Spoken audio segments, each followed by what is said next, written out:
Hello everyone and welcome back to the Unexplained Diaries. Here on this channel I share real-life encounters with beings from beyond the skies to help you unwind and drift off to sleep.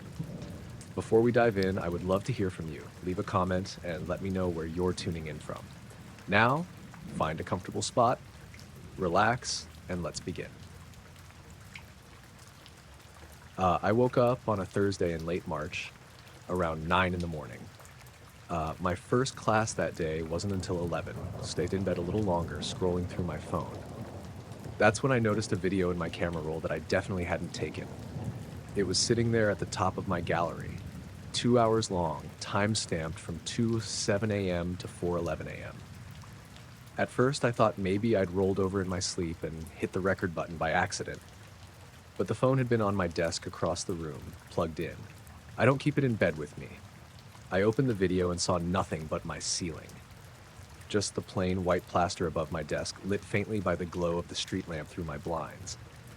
It was angled up perfectly, like the phone had been set there deliberately. The camera hadn't moved once in the entire 2 hours. The part that stopped me from just deleting it was the sound. There was this faint, steady humming in the background. Not loud, low and even, like the tone of an old fluorescent light. Except it didn't waver. It stayed the exact same pitch the whole time. I live alone in a small off-campus apartment, third floor of a quiet building. No roommates, no pets. I thought maybe it was something outside like construction equipment or a generator, but I've lived there a year and never heard anything like it. The weirdest part was how it ended. The video just cut off mid-frame like someone had hit stop. Not like the phone had died or run out of space, just stopped clean. I didn't know what to think. I sat there in bed staring at my phone for a good 10 minutes before I worked up the nerve to watch the video straight through. It was exactly what I said. 2 hours of ceiling, no movement, no voices. Just that hum. That day in class, I kept zoning out, thinking about it. I even put my earbuds in during a lecture and skipped around the video, listening for anything. Footsteps, breathing, anything human. But it was just the tone, unbroken. That night, I set my phone on the desk again, same as usual, but I turned the camera toward the wall, just in case. I figured if something happened again, at least I'd have a different angle. When I woke up the next morning, I checked immediately. Nothing. No new video, nothing strange. I tried to let it go, told myself maybe I'd done something without remembering. But by the weekend, it happened again. Saturday morning, 6:40 a.m., there was another video. This time it was 90 minutes long.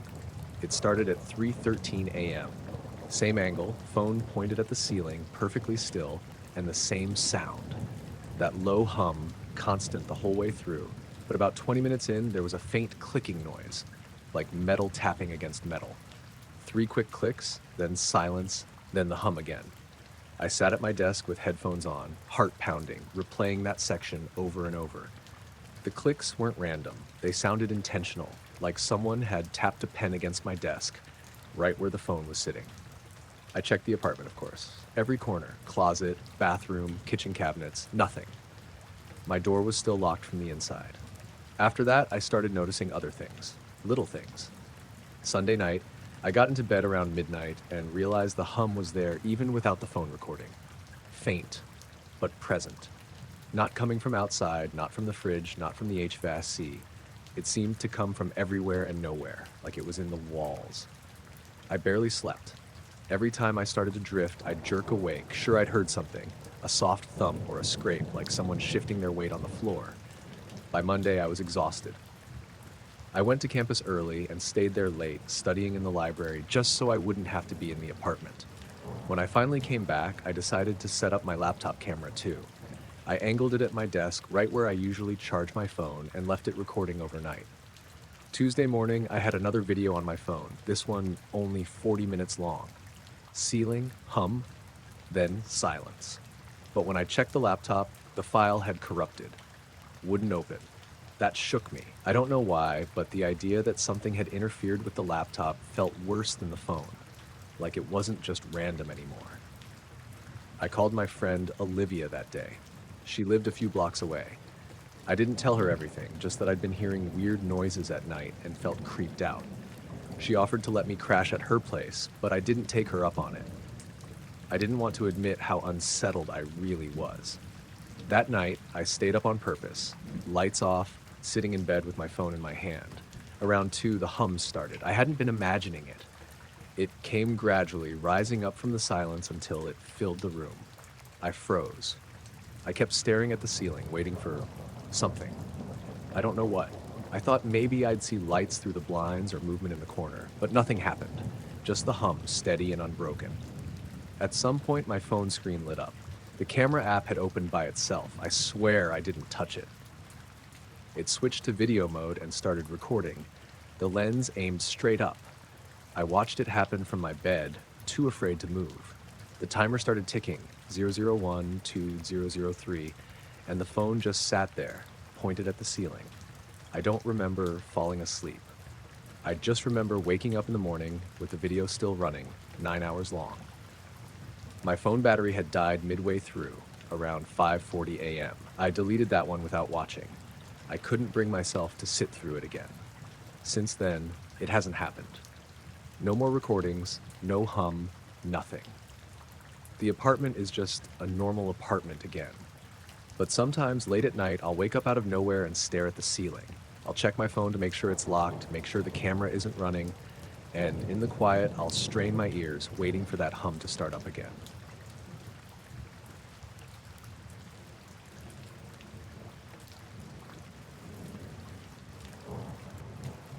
I had been jogging that trail for years. It's a loop through the old pine forest behind my apartment in Ashland, Oregon, and usually it's just me and the early morning fog rolling off the Willamette River. That morning, the air was thick, almost sticky with moisture, and visibility was down to maybe 15 or 20 feet. I had my headphones in, playlist on shuffle, and for the first mile, everything was normal. My feet crunching on damp leaves, the smell of wet earth, the faint hiss of tires from the distant road. About a mile in, I noticed something weird. A light, small and pale, flickering between the trunks. At first, I thought it was a reflection off something metallic, maybe a car headlight way off the main road. But then the light moved. Not like a firefly or a flashlight beam. It darted sideways, up and down, in angles that didn't make sense. I slowed, frowning, pulling out my earbuds. The trail curved ahead, and the fog made everything look deeper and closer at the same time. I squinted into the gray, trying to pick out shapes. The first light vanished behind a tree, then another appeared to the left, moving in a perfectly straight line, then a sudden shift upward, almost like it jumped through the branches. My heart started to pick up, not from running, but from that odd, uncanny feeling that something wasn't right. I stopped completely, hands on my knees, staring. More lights appeared, 3 now, then 4, moving in patterns that felt deliberate. One zigzagged between 2 pines, then paused midair for a split second before continuing in a perfect diagonal. Another circled a tree trunk, impossible geometry, and then vanished, only to reappear somewhere behind me. I whispered my own name, trying to convince myself I was seeing something normal. Maybe flashlights from another runner? But that made no sense. The trail was empty, and these lights didn't follow any path a human could. I looked behind me, fog twisting into shapes and shadows, but there was nothing. Just gray. Then the lights synchronized. All 5 paused for a heartbeat in a straight line, floating in the fog, and then they vanished. All of them. Like someone had flicked a switch. No trail of light, no lingering glow, nothing. Just fog and the sound of my own breathing, loud in my ears. I kept moving, slow at first, jogging again to make it seem normal. But the trail felt different. Normally I could hear small things, the trickle of a creek, leaves shifting, maybe a crow cawing in the distance. That morning, it was all gone. Nothing moved. My feet made more noise than I expected on the wet leaves, but there was no other sound. The silence was too complete. I checked my watch. I had been stopped for maybe 2 minutes, but it felt longer, like I'd been standing there for 10 or 15. Weird, because normally I have a precise sense of time while jogging. Halfway through the second loop, I noticed the fog had thickened even more, visibility down to barely 10 feet. That's when I started noticing faint glimmers at the edges of the trail. Not the same lights as before. These were smaller, almost pinpoints, moving like they were riding the fog itself. They weren't in straight lines, more like gentle arcs, drifting in ways that didn't make sense if they were physical objects. I slowed, watching one hover near a branch, then suddenly leap sideways to a tree 20 feet away. I froze again. My breathing got shallow. I reached for my phone, thinking I'd record, but the moment I pulled it out, the lights were gone. Not just the one I was watching, all of them. No trace, no movement, nothing but fog and empty trees. I started jogging again, faster this time, adrenaline making my legs pump. Every shadow looked like movement, every break in the fog a potential flash of light.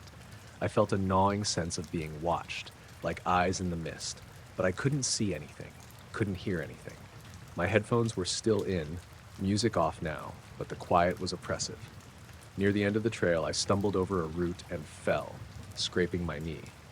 When I sat up, leaning on my hands, the fog had thinned slightly, just enough to see the parking lot lights through the trees. Safe. Mundane. I checked my phone again. Battery okay, signal okay, nothing recorded. Nothing had been saved. By the time I got home, my shirt soaked with sweat despite the chill. I was shaking. I kept replaying the morning in my head, trying to rationalize. Fireflies, maybe, but not at this density, not moving the way they did, not vanishing like that. Flashlights from hikers? Impossible. That part of the trail barely sees anyone at this hour, and certainly not in the fog with no sound. That night, I couldn't sleep. Every time I closed my eyes, I saw those lights weaving through the trees, moving in impossible patterns. I thought about checking the trail the next morning, maybe jogging back at dawn, but I didn't. I didn't want to see it again. I still think about that run. I can't explain it. I've jogged that trail countless times since, same fog, same early hour, and I haven't seen anything like it again. But sometimes, when the fog rolls in just right, I get that same prickling feeling along my spine, like something is just out of sight, waiting to move in ways that defy explanation. And I know I'll never stop wondering if the forest itself was quiet that day to let me see it, or if I just caught something that usually moves unnoticed, slipping past the boundaries of normal perception. Either way, I've learned to respect the fog and the trees, because whatever that was, it wasn't just me imagining things, and it wasn't something human.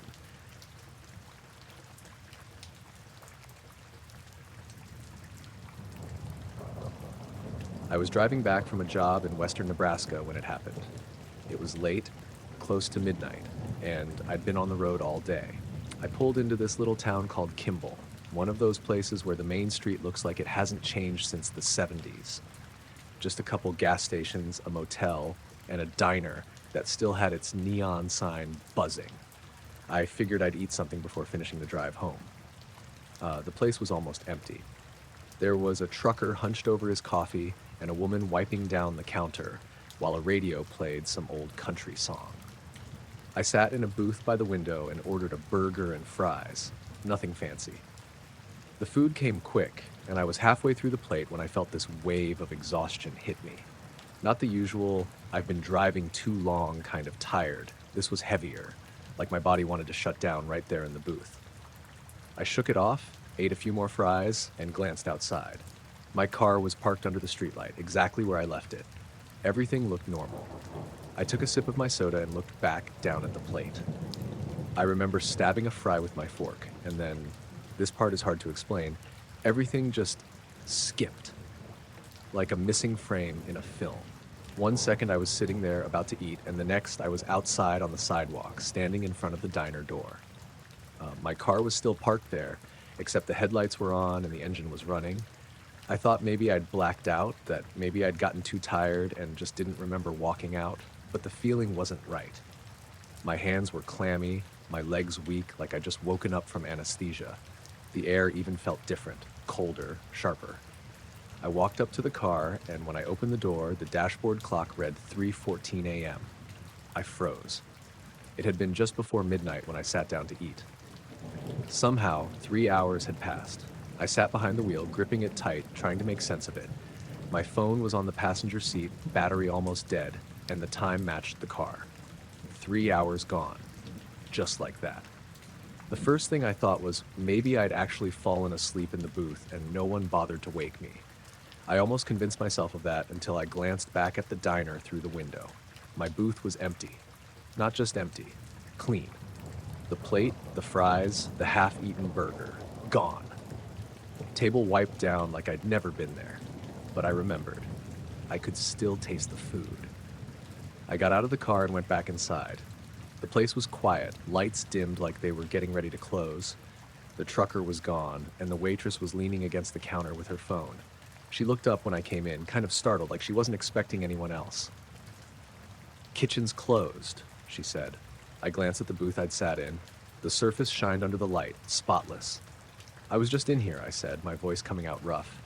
"I had a burger, a couple hours ago." She frowned. "Honey, you must be mistaken. I've been here all night, and you definitely weren't." I didn't argue. I just stood there long enough for it to get awkward, then mumbled something and left. Back in the car, I sat with the engine idling, my hands shaking on the wheel. I kept checking the clock like maybe it would fix itself, go back to midnight. It didn't. The drive home was a blur. Every few miles I caught myself glancing at the passenger seat, expecting to see something there. I don't know what, a shadow maybe, or someone sitting quiet, but it was just empty. When I pulled into my driveway around 5, the sky was starting to lighten. I went inside and dropped on the couch, too wired to sleep. My stomach hurt, not like hunger, but like I hadn't eaten in days. I went to the kitchen, made a sandwich, but after one bite I had to spit it out. It tasted wrong, like chemicals. I didn't tell anyone the next morning. What was I supposed to say? That I'd lost 3 hours and my dinner disappeared? But later that day, when I changed my shirt, I noticed something on my forearm, a bruise, perfectly round, the size of a quarter, dark purple, like blood pooled under the skin. I pressed it, but it didn't hurt. It looked too clean, too deliberate. By the end of the week, 2 more had shown up, one on my shoulder, one on my thigh. Same size, same shape, like someone had pressed a stamp into me. They faded after a while, but not completely. If I hold my arm under the light, I can still make out the faint outline of that first circle. I've been back to that town since then. Drove through a few months later on another job. The diner's still there, same neon sign, same parking lot. I didn't go in. I couldn't. I don't know what happened that night. All I know is I sat down to eat a burger just before midnight, and when I stood up, it was 3 hours later and my car was waiting with the engine running. And somehow, somewhere in those missing hours, something marked me.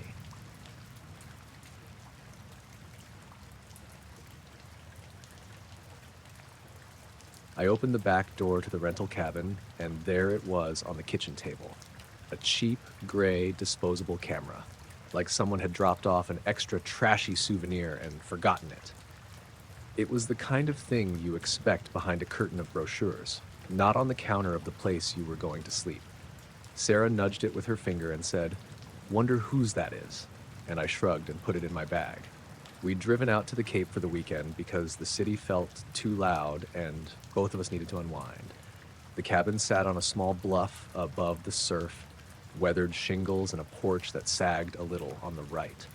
The fog rolled in off the water that first night, slow and hungry, pressing the sound of the ocean down into a distant, even breath.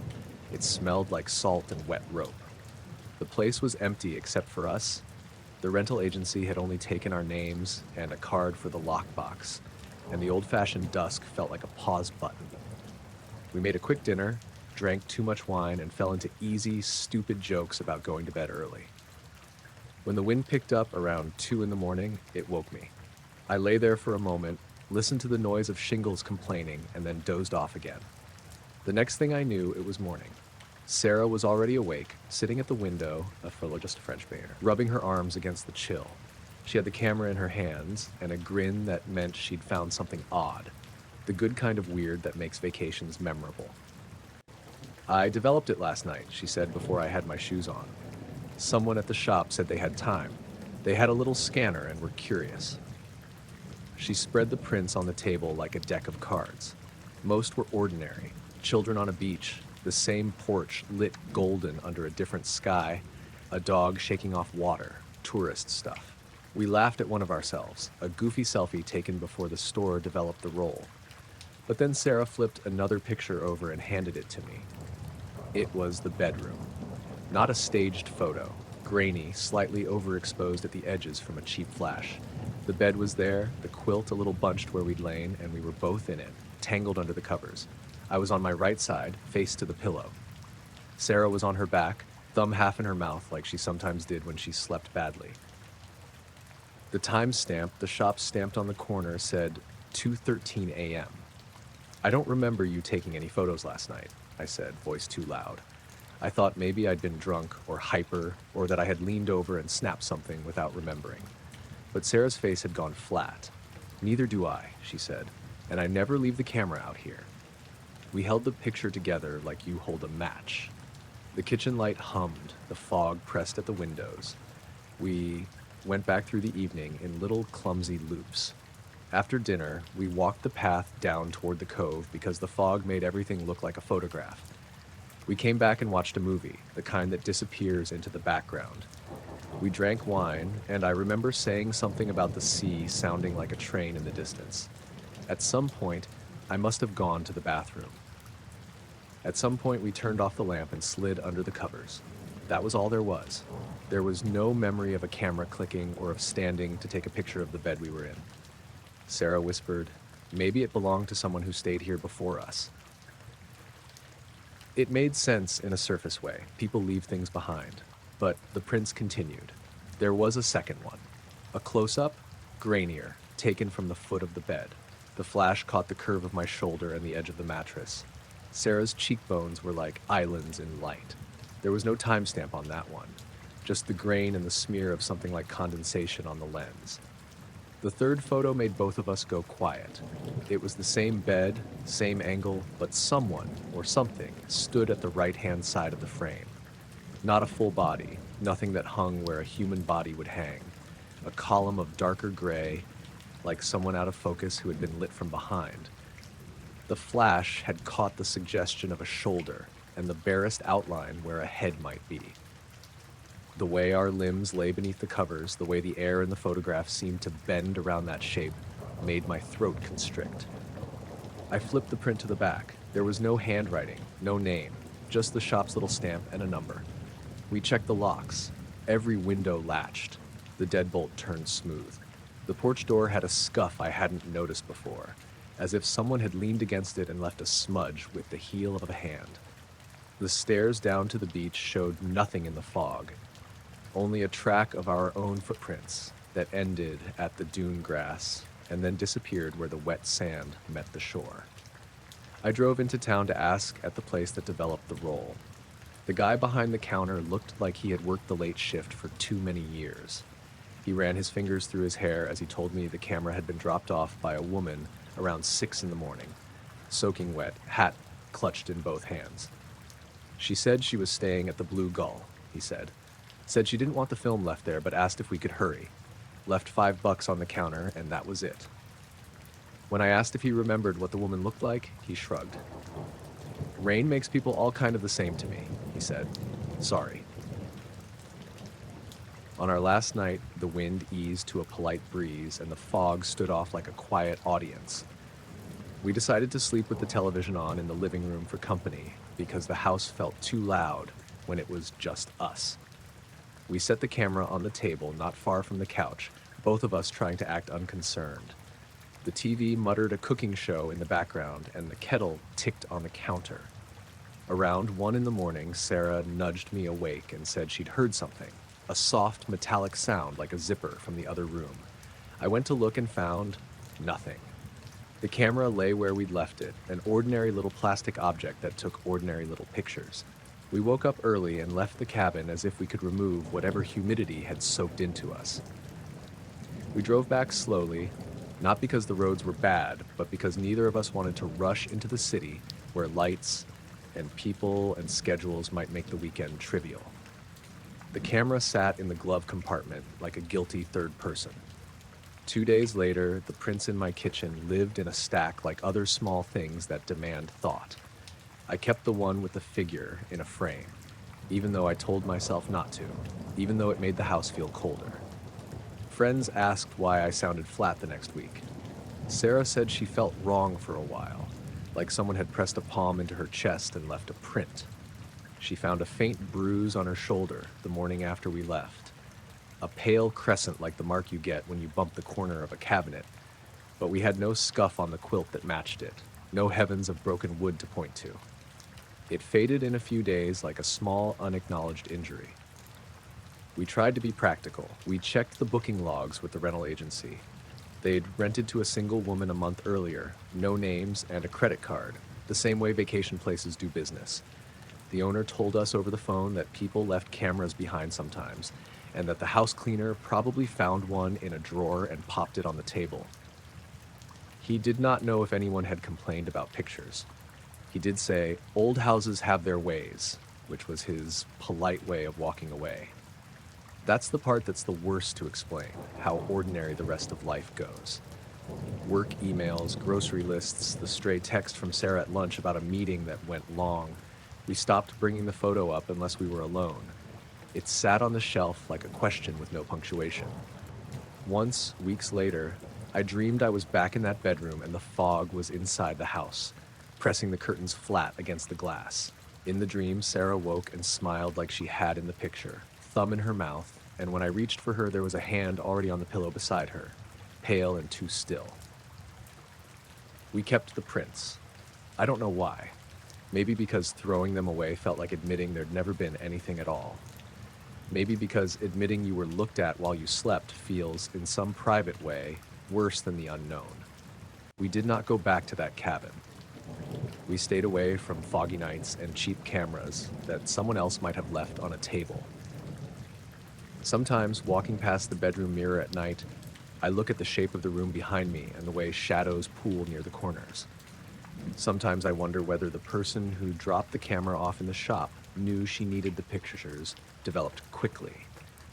If she came back to check them, what did she see and what did she take away? I have a photo in a frame on the bookshelf. When I pass it, I look for movement in the gray where the figure stands. It never moves, it never goes away. It waits like a question, quiet and patient.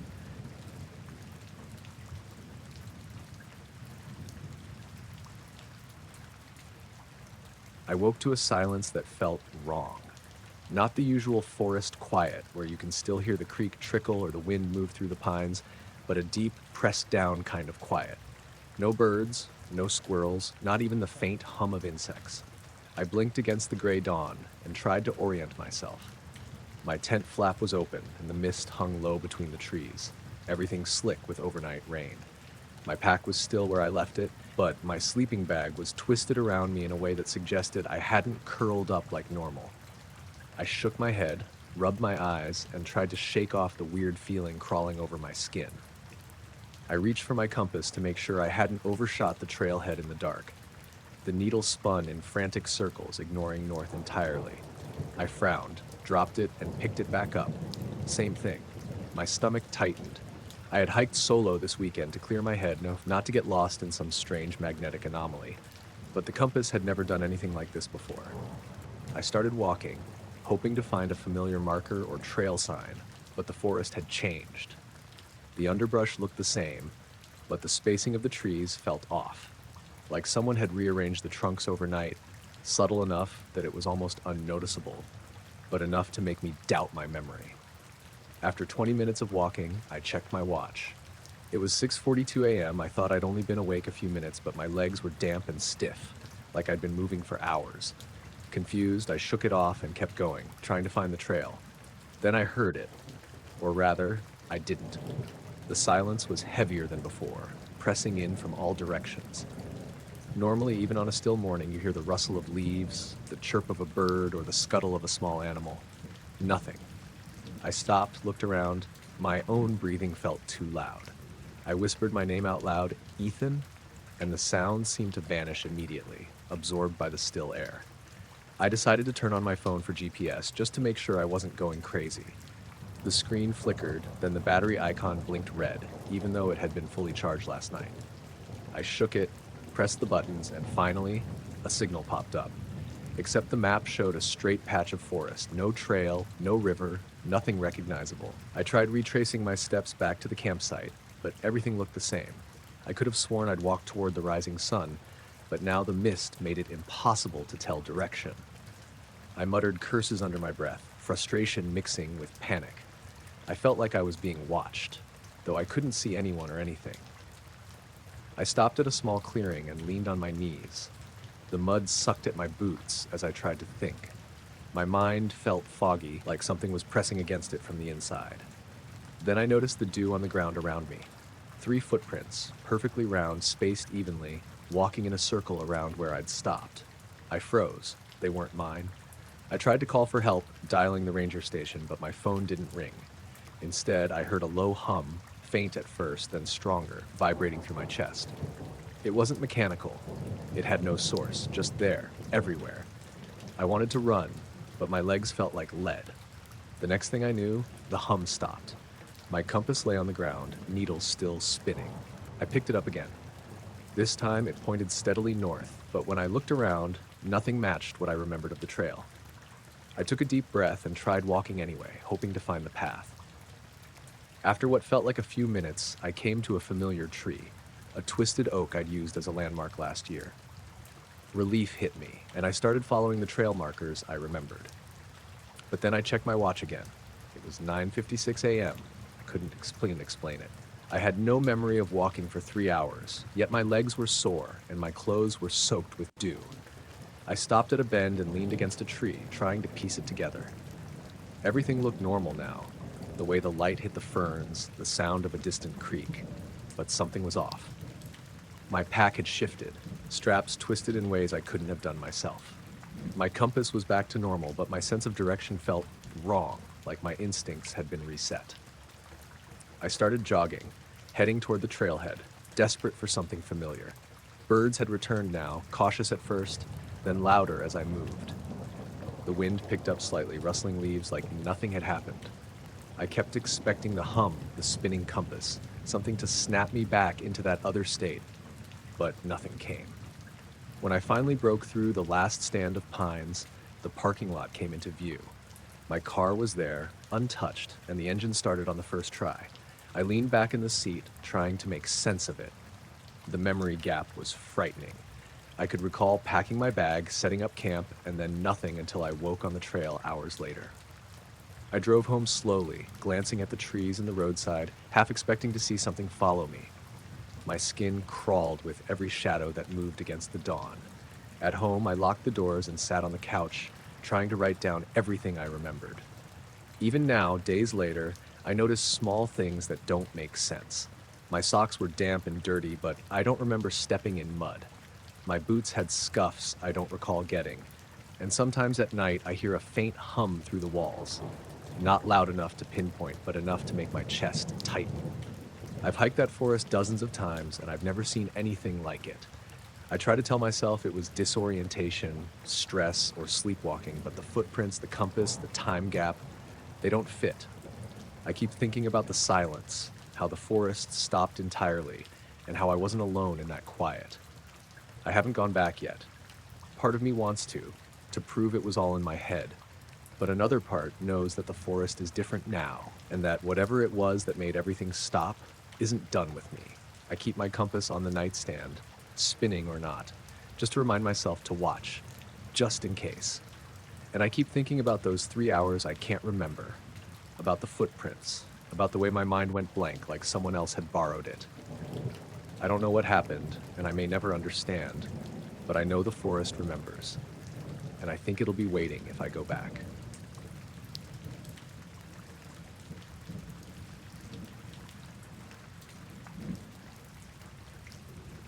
I woke up to the cold light of morning cutting through my blinds, the kind of gray that makes everything feel muted. At first, I thought my little brother had been up and pressed his hands to the window, but the prints were too small and delicate. I rubbed my eyes and leaned closer. They were thin, like someone's fingers had barely touched the glass, trailing downward in a pattern that made me uneasy. I live on the edge of a small town in Vermont. Our backyard is big, sloping, and backs up to a dense patch of woods that I've been warned never to wander alone after dark. I went to the window, squinting against the dim light, and saw the prints continued onto the siding, then toward the edge of the yard. They disappeared at the tree line. I froze, my stomach knotting. There was no one else in the house.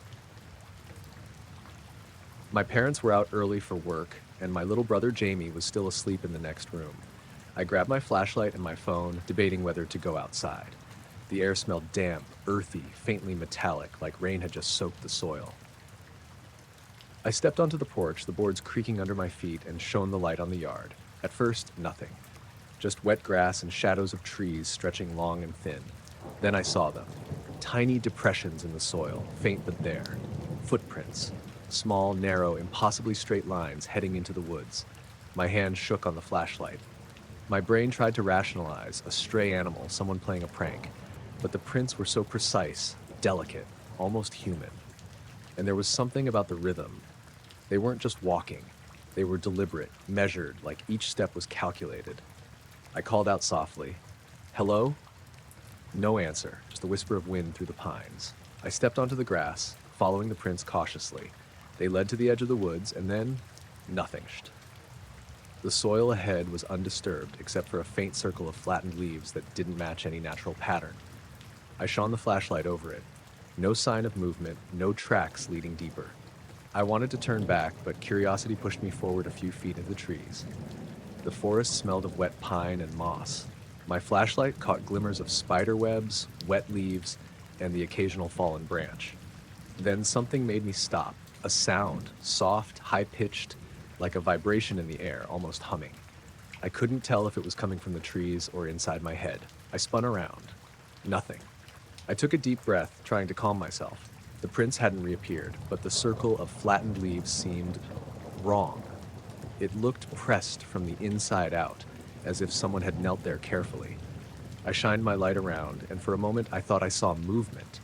A shimmer, like heat over pavement, but the air was cold. My stomach sank. I turned back toward the yard. That's when I noticed the first real impossibility. My porch light, always left on overnight, was off. I was certain I had flipped it before going to bed. My flashlight shook as I held it higher. Behind me, among the trees, the shadows didn't match the branches. One shadow stretched taller than the tallest pine, thin, unnaturally straight, tilting slightly as if observing me. I backed up quickly, tripping over a root, and the shadow didn't move like a person would. It just stayed there, looming. My brain screamed, telling me to run. I didn't. I just froze, staring, trying to tell myself it was a trick of the morning light, fog clinging low between the trees. Then the humming rose, low and vibrating like a tuning fork pressed against my ribs.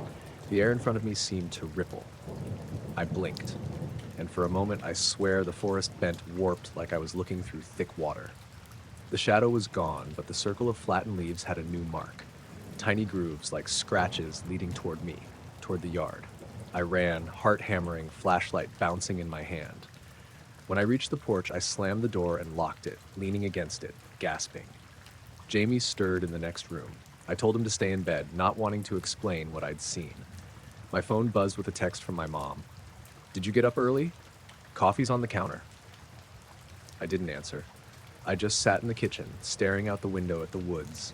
The fingerprints weren't visible from inside, but the hum lingered faintly, like it had seeped into the walls. I didn't sleep the rest of the night. Every sound outside, the creak of a branch, a distant crow, the wind, made me jump. By morning, the prints on the window were gone. The small depressions in the grass had disappeared. The circle of flattened leaves, normal again. The forest looked untouched, ordinary. I told no one. My parents wouldn't have understood, and Jamie would have laughed it off. But the next night I checked the window again, and faint marks had returned. Not identical, but close. Thin, delicate. I pressed my palm against the glass, trying to compare them to mine. They didn't match. I started noticing other things, small and strange. Objects in my room slightly shifted. My backpack sometimes ended up on the chair instead of the floor. My alarm clock, always at 6:30, blinked different numbers, like it had reset itself. Sometimes when I lay in bed, I could hear that hum again, barely audible, vibrating through the walls. I tried to catch a glimpse outside at night using the porch light. Nothing. The forest stayed still, but the feeling of being watched, of being observed, never left. Sometimes I thought I saw flashes, white, smooth, fast, moving between the trees. No shape, no sound, just a flicker. One evening, I followed the prints again. They appeared starting from the window, leading into the yard, then toward the forest. I hesitated at the edge, thinking back to the shimmer, the hum, the impossible shadow. My legs felt heavy, my chest tight. I wanted to run, to stop noticing, but I needed to understand. I stepped forward a few feet, and nothing. The forest was normal, but when I turned back, the footprints were gone. And on the porch, etched into the wooden railing, were tiny scratches, like someone had leaned on it from the outside. I haven't gone back into the woods at night since. I keep a flashlight by my bed and check the window before sleeping. The fingerprints reappear every few nights, always small, thin, deliberate. The hum comes and goes. Sometimes I catch glimpses of movement among the trees, or a flicker of light so fast it disappears if I blink. I don't know who or what it is. I don't know why it's interested in me. But I feel it, watching, waiting, patient. And every time I look out that window, I remember the prints leading into the woods and vanishing halfway through the trees. I live with the question now, every day when it comes back, will it be just footprints, or will it want more?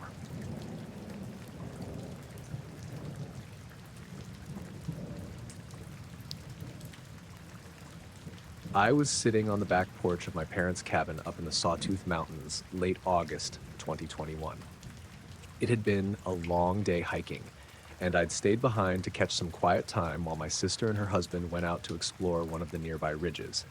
The sky was impossibly clear that evening, stars everywhere, no clouds, no moon, just a dark velvet stretch dotted with pinpoints of light. I had my thermos of coffee with me, and I was leaning back in the old wooden chair, just letting the night settle. I noticed a single star that seemed off. It was brighter than the rest, but more than that, it almost looked solid, like a little white dot someone had painted on the sky.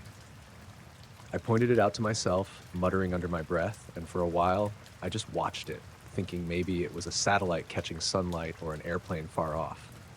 After a few minutes, it moved, not in the way a plane drifts across the sky or a satellite arcs smoothly. This one drifted sideways, almost lazily, as if it were being nudged by some invisible current.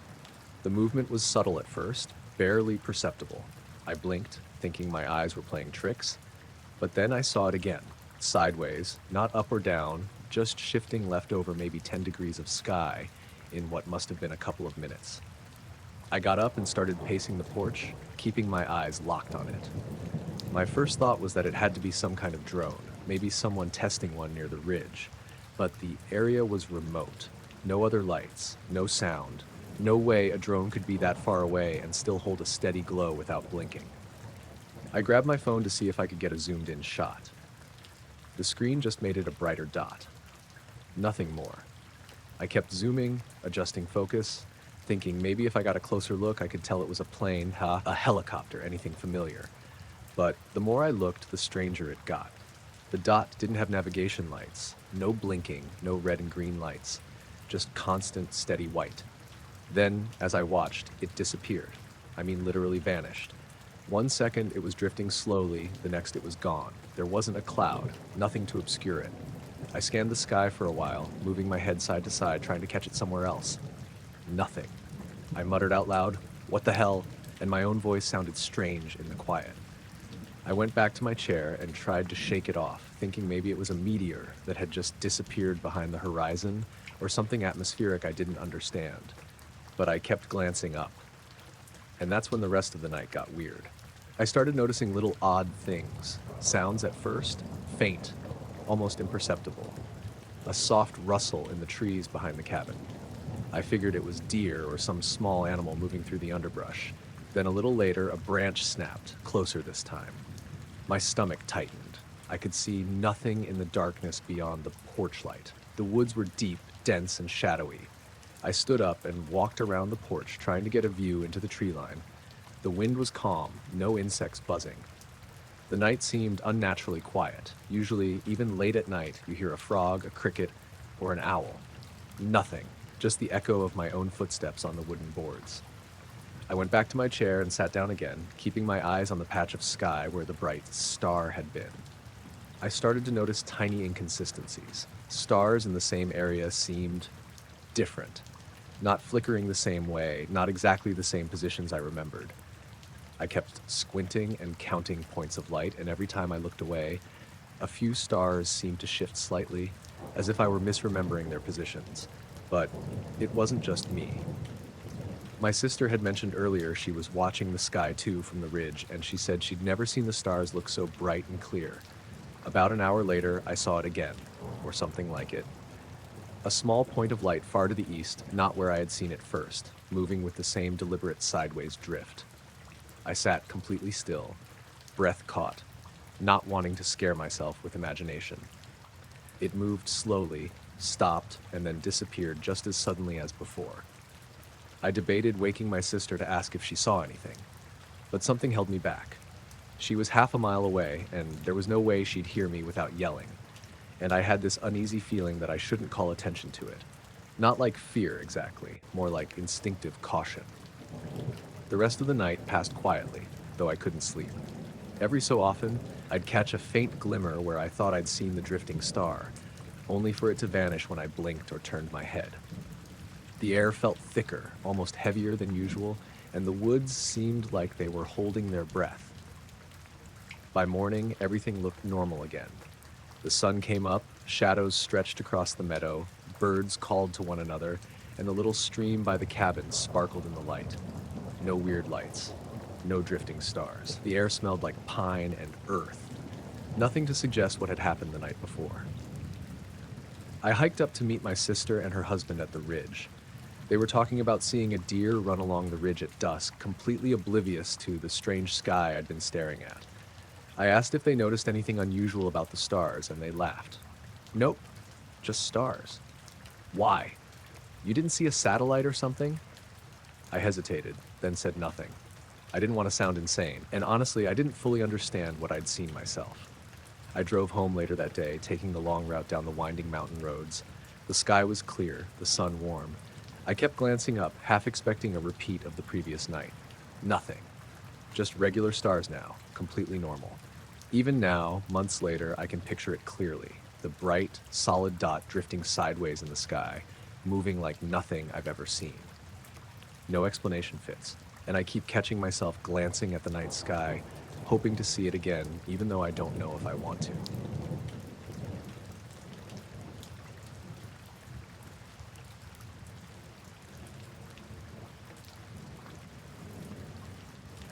I was on a late-night flight from Denver to Seattle, one of those cheap one-way tickets I'd booked last minute because my boss sent me to cover a training session the next morning. It was winter, mid-January, and the flight had been delayed almost 2 hours, so by the time we finally took off, it was close to midnight. Everyone on the plane seemed exhausted. A lot of people were already dozing with headphones on before we even hit cruising altitude. I had the window seat about halfway back on the left side of the plane, just over the wing. I usually don't like that spot because the engine blocks the view, but at night there isn't much to see anyway. The cabin lights had been dimmed, just the soft glow of a few reading lamps here and there, and outside was nothing but black sky with a scattering of stars. About 40 minutes into the flight, I noticed something strange in the corner of my vision. At first, I thought it was just the reflection of the wing light against the window, but it didn't move when I shifted my head. I pressed closer to the glass. There was a shape outside, just beyond the edge of the wing. It wasn't lit up, not like a plane would be, but it was darker than the night sky around it. That's the best way I can describe it, like a cutout, blotting out the stars behind it. I could make out lines, sharp ones, forming a triangle. Not equilateral, more elongated, like an arrowhead. At first I assumed it was another plane flying parallel with us, but there were no blinking lights, no navigation markers, nothing to indicate it was an aircraft. And it was too close.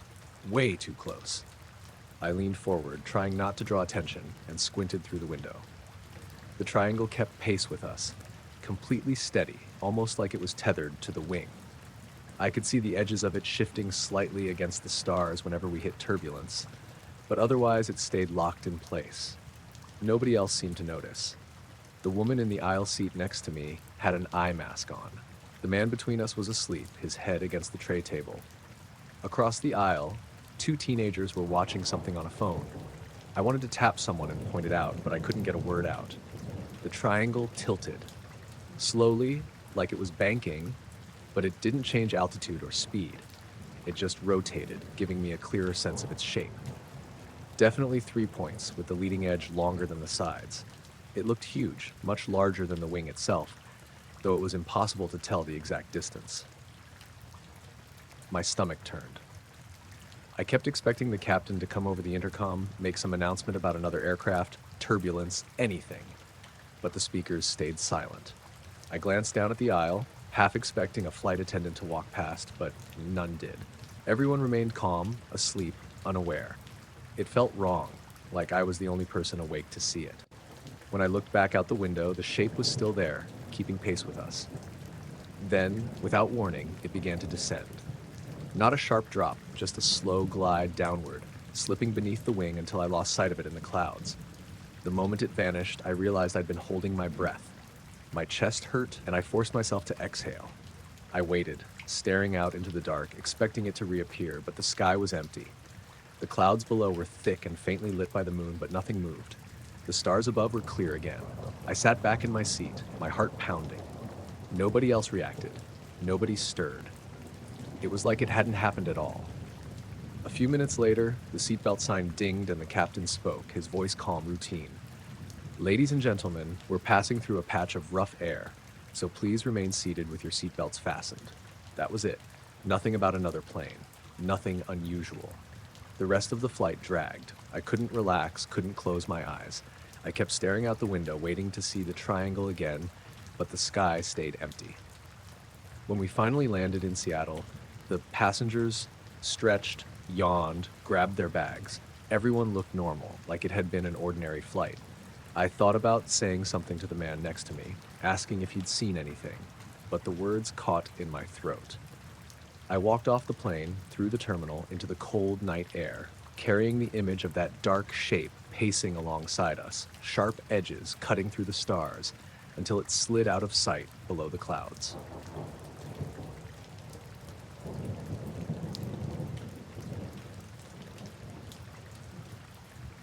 I was driving home from work late, maybe around 11 at night.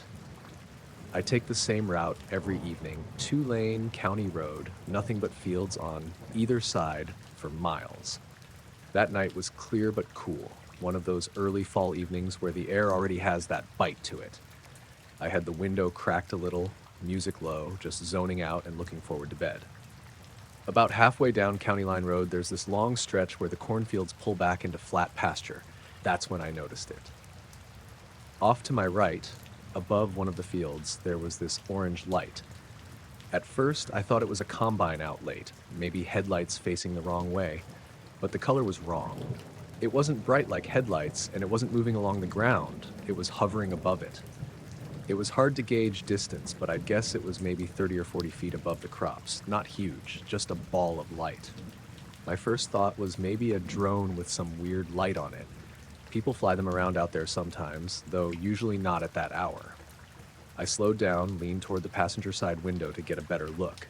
The glow had this steady pulse, not flashing, not fading, just this soft, unnatural orange, like embers but floating. The weirdest part was how still it was. If it had been a drone, you'd expect it to drift or tilt a little. This thing just held its spot like it was pinned there. I remember checking my speed and realizing I'd slowed to maybe 20, creeping along the shoulder, staring at it. When I passed directly opposite the field, I swear the light dipped lower, like it sank a few feet. I can't say it reacted to me, but the timing made my stomach clench.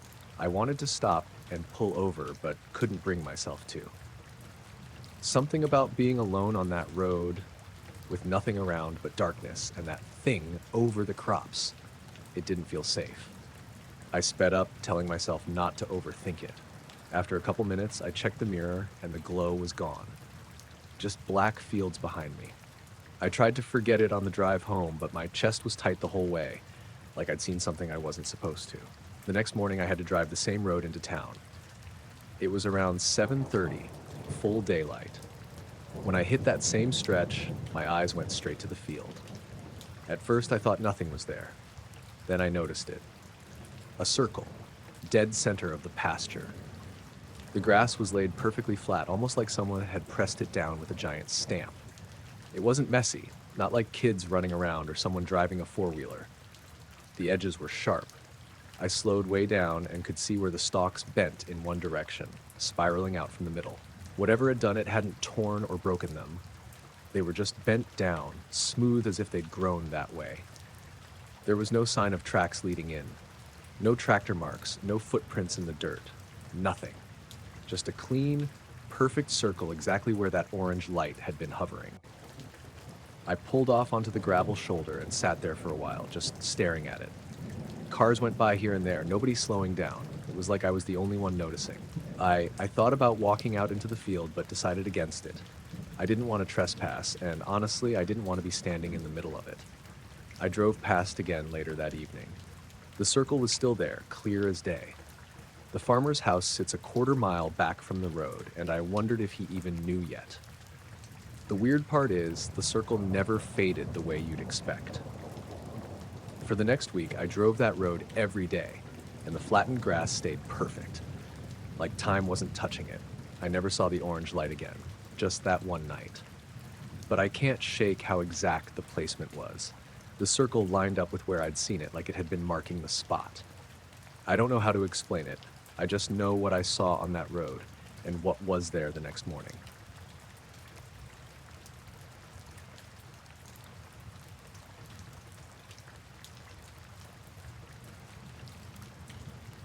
I was heading home late one night in early September when I saw the flash of headlights bouncing off the field along County Road 17. The corn there was tall, the stalks heavy with nearly ripe ears, but something about the way the light hit it caught my eye. When I slowed, I could make out the cop's cruiser parked on the side, lights off, and yellow tape running across the road. Curious, I pulled over. 2 officers were standing near the field, talking quietly. One of them was young, maybe in his first year of patrol, and the other looked older, with a tight jaw and a sun-weathered face. I stayed back in my car at first, watching. Between the headlights and the street lamp from the small intersection, I could see the field clearly. The corn had been pressed down in a perfect circle, almost like someone had stepped in with a giant stencil. I didn't hear the officers until the older one spoke. "Keep the line tight. Tight. Don't let anyone through until morning." The younger one nodded, holding a flashlight like he wasn't sure what he was looking for. They strung the tape across a wide perimeter and then stood back, peering into the flattened wheat. I couldn't see the detail from the road, but it was precise. Every stalk bent at the same angle, pointing inward, forming a perfect ring. I didn't know why I felt drawn to it, but I got out of the car. The night was warm and damp, the kind that leaves your shirt sticking to your back. Crickets were loud, the air thick, and the smell of wet earth hung low. I stayed behind the tape, but close enough to see the stalks bending into the center. There was a sound too, faint at first, like a hum under the wind. I thought maybe it was the road, but when a car passed, it didn't get louder. "People keep saying these things are prankers," the younger officer muttered, almost to himself. "Kids with boards or ropes or whatever." The older officer shook his head. "Not like this. Not ever." He crouched at the edge of the circle, shining his flashlight across the stalks. "See the edges? No footprints, no tire tracks, nothing." I stayed a little while longer, mostly to watch. At some point I leaned against my car, squinting at the field. Then I noticed it, a thin line of fog curling along the ground inside the circle. It wasn't the fog from the road. It was contained, hovering just above the flattened stalks. I blinked. It didn't move like wind would move fog. It seemed to pulse, almost. I shook my head, thinking I was imagining things. The officers didn't notice it, busy examining the circle. I left after 10 minutes, figuring I'd get a closer look in the morning. Next day, I passed by on my way to work. That same stretch of road was lined with people now, curious locals and a few reporters with cameras. I slowed to see the field, and that's when my stomach dropped. The circle had grown. Not just a little. It looked like it had expanded by 20 feet in diameter overnight. The edges were just as perfect as the previous night. Nothing appeared disturbed. No stalks bent in the wrong direction, no footprints, just a larger version of the same pattern. The cops were still there, scratching their heads. The young officer kept looking at his notebook, muttering about measurements. The older one didn't say much, just stared at the expanded circle, lips tight. Briscoe, the farmer's old hound from down the road, had come out too. The dog stayed at the edge of the tape, growling low, ears back. Every once in a while, he would sit, staring at the center like he knew something we didn't.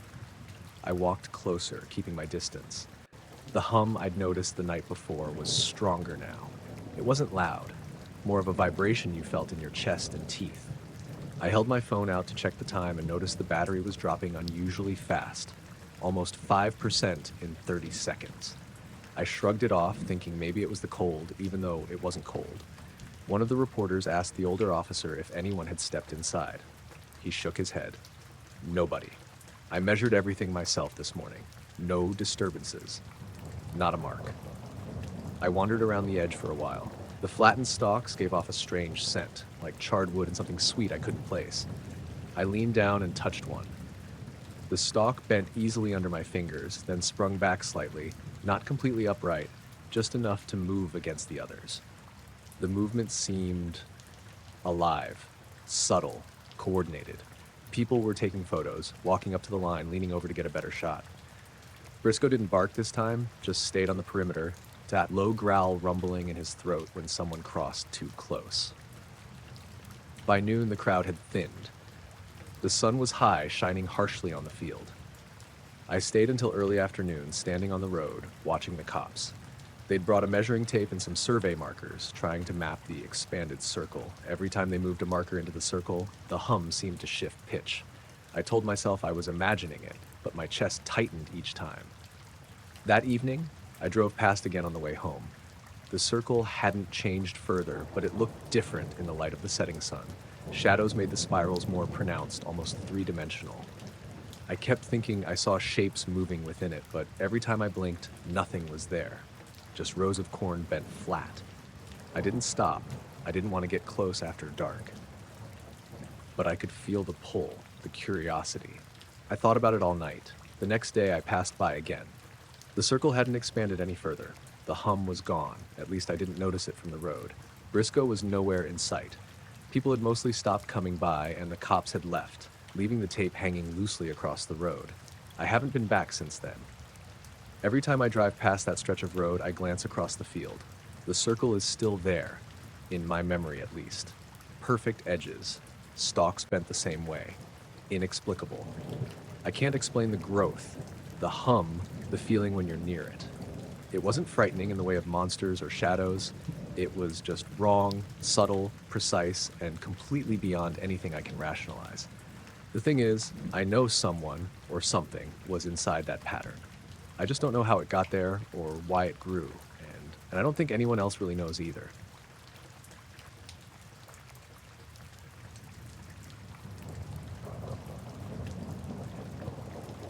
I got the call just after midnight.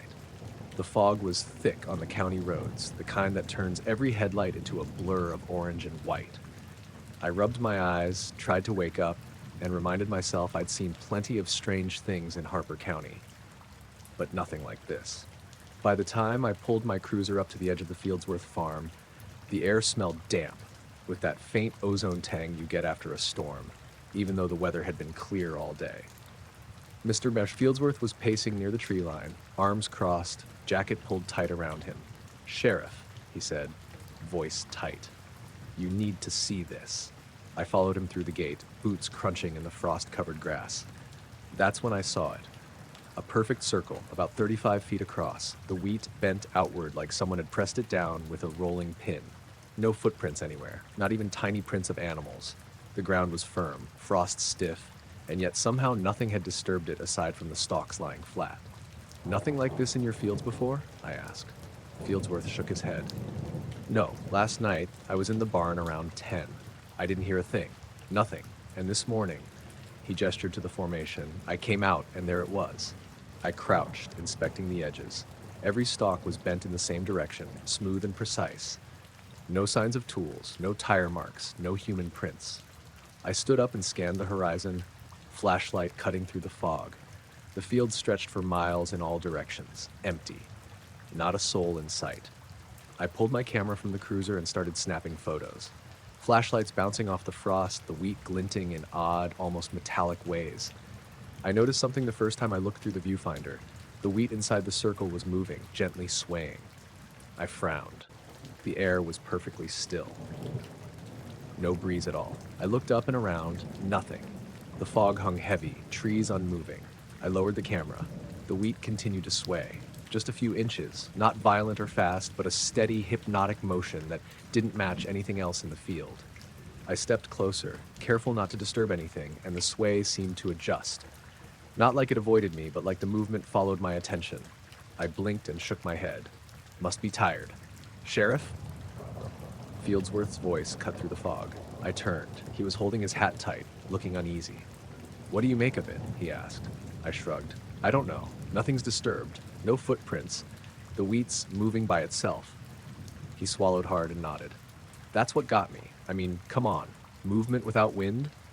I started walking around the circle, camera in hand, taking more shots from different angles.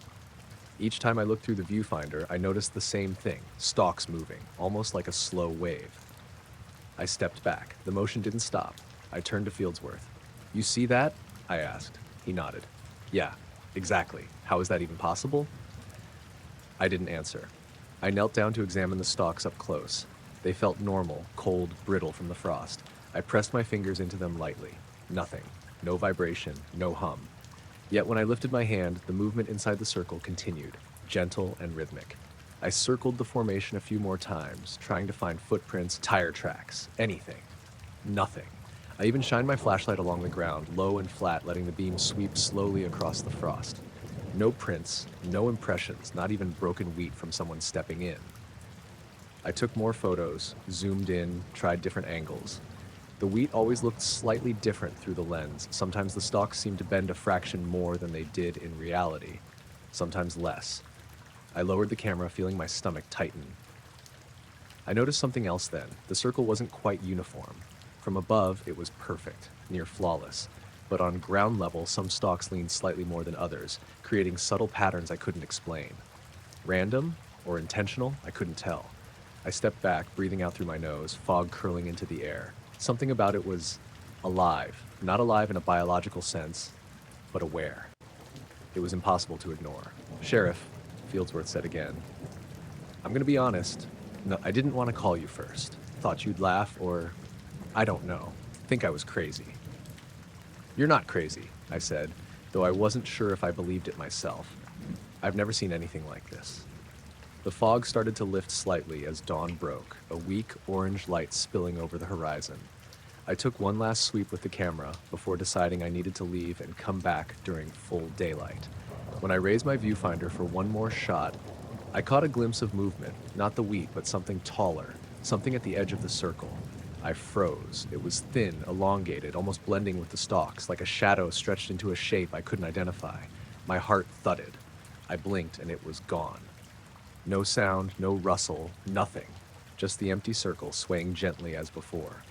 I lowered the camera and checked my watch. Time hadn't jumped, no missing minutes, just the slow crawl of morning. I told Fieldsworth I'd get some daylight photos later and report it. He nodded, still uneasy, and I walked back to my cruiser. On the drive home, the fog cleared completely. The fields looked ordinary, normal, endless swaths of green and gold. But I kept glancing in the rearview mirror. That same uneasy feeling followed me, prickling at the back of my neck. It wasn't just the circle anymore. It was that sense of being observed, of something waiting and watching from the field. Back at the station, I reviewed the photos. The images looked fine at first, then odd. The circle appeared to shimmer slightly in some shots. Not distortion from the camera, something else. Some images had subtle streaks where the wheat should have been straight, as if the air itself had been warped. I tried to show a colleague, but he shrugged and suggested frost on the lens. I didn't argue. I couldn't explain it anyway. That night, I went home, locking the door behind me.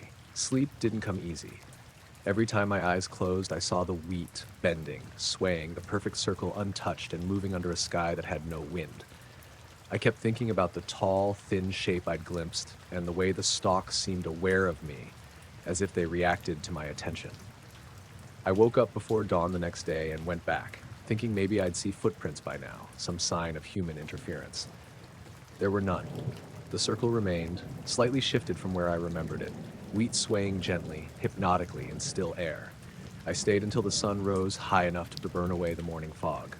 The wind finally picked up, strong enough to move everything naturally. I measured the circle with a tape, counted stalks, compared notes from the previous day.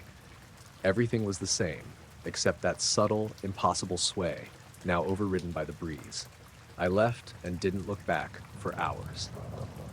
On the drive home, I passed the field at different angles, all normal from the road, but inside, in the center of that circle, the memory of movement remained, stubborn, inexplicable, almost alive. I haven't gone back in the dark since. The formation is still there, last I heard.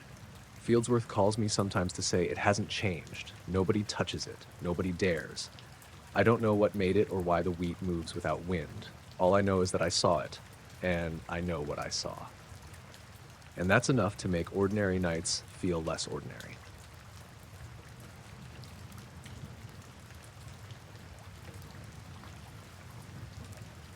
I was on the night patrol out near East Hollow Road when I first noticed it. My name's Jared Collins. I'm a deputy in a small county up in Missouri, and this stretch of farmland is usually quiet at night. Too quiet sometimes. It was around 10:30, fog rolling in off the creek, headlights cutting thin lines through it. I'd been on for about 4 hours just circling the back roads when I saw something odd near Miller's farm. At first, I thought the fog was playing tricks on me. There was a light in the field, faint, almost like it was hovering above the ground, moving slowly along the corn. I slowed down, rolled the window down. The air smelled normal, wet dirt and corn. But then I noticed the animals. Miller's chickens, usually loud, pecking and clucking even at night, were all huddled near the coop.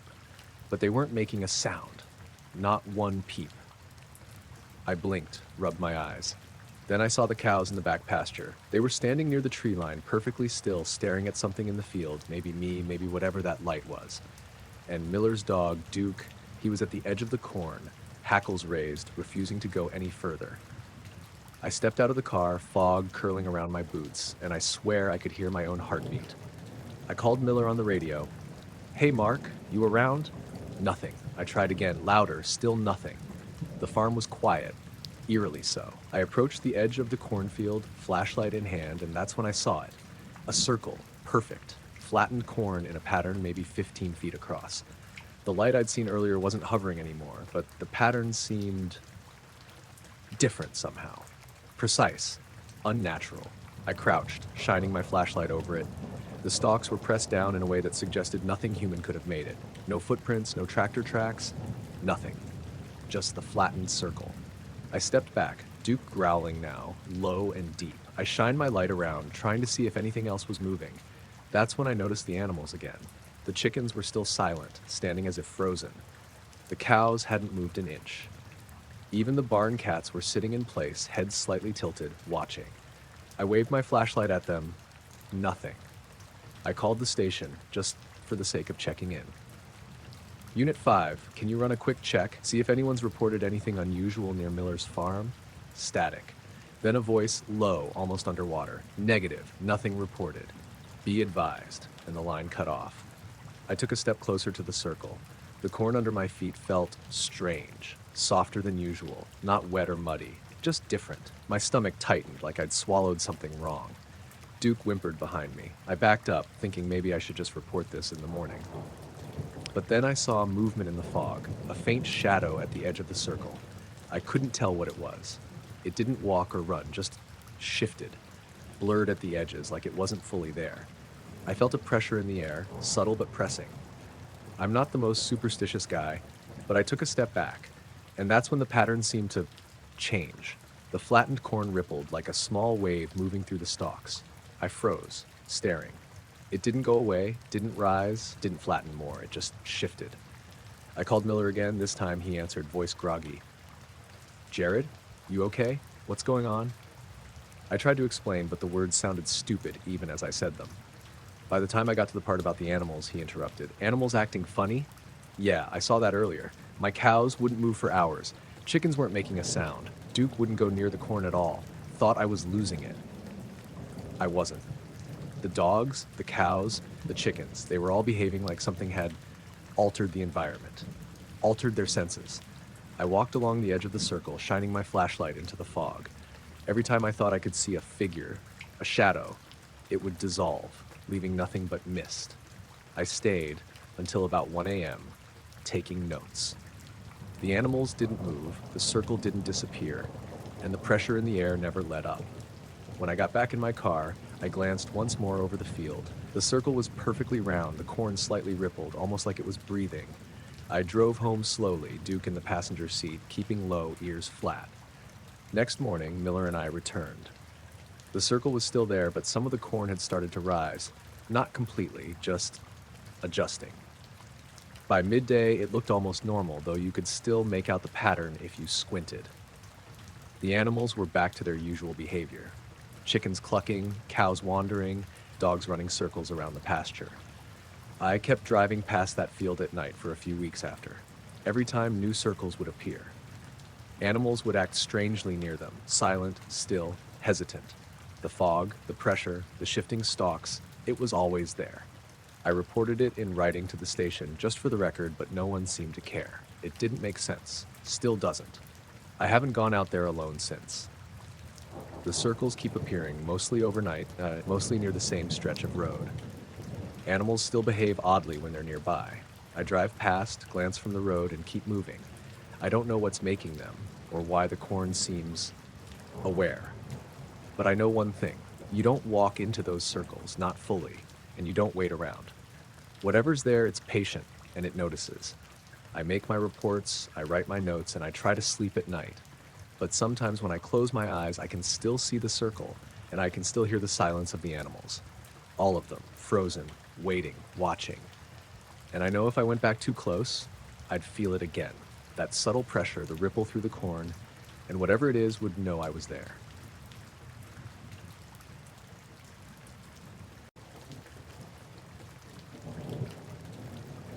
I was already up late that night, sitting at the kitchen table with a half-empty cup of coffee.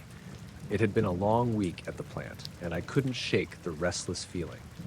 I live in a small, older house on the edge of town in northern Wisconsin, surrounded by dense pine woods. The windows were cracked open to let some air in. It was late July, but still sticky and warm. That's when it started. It was faint at first, like the distant vibration of an idling engine, but there was something off about it.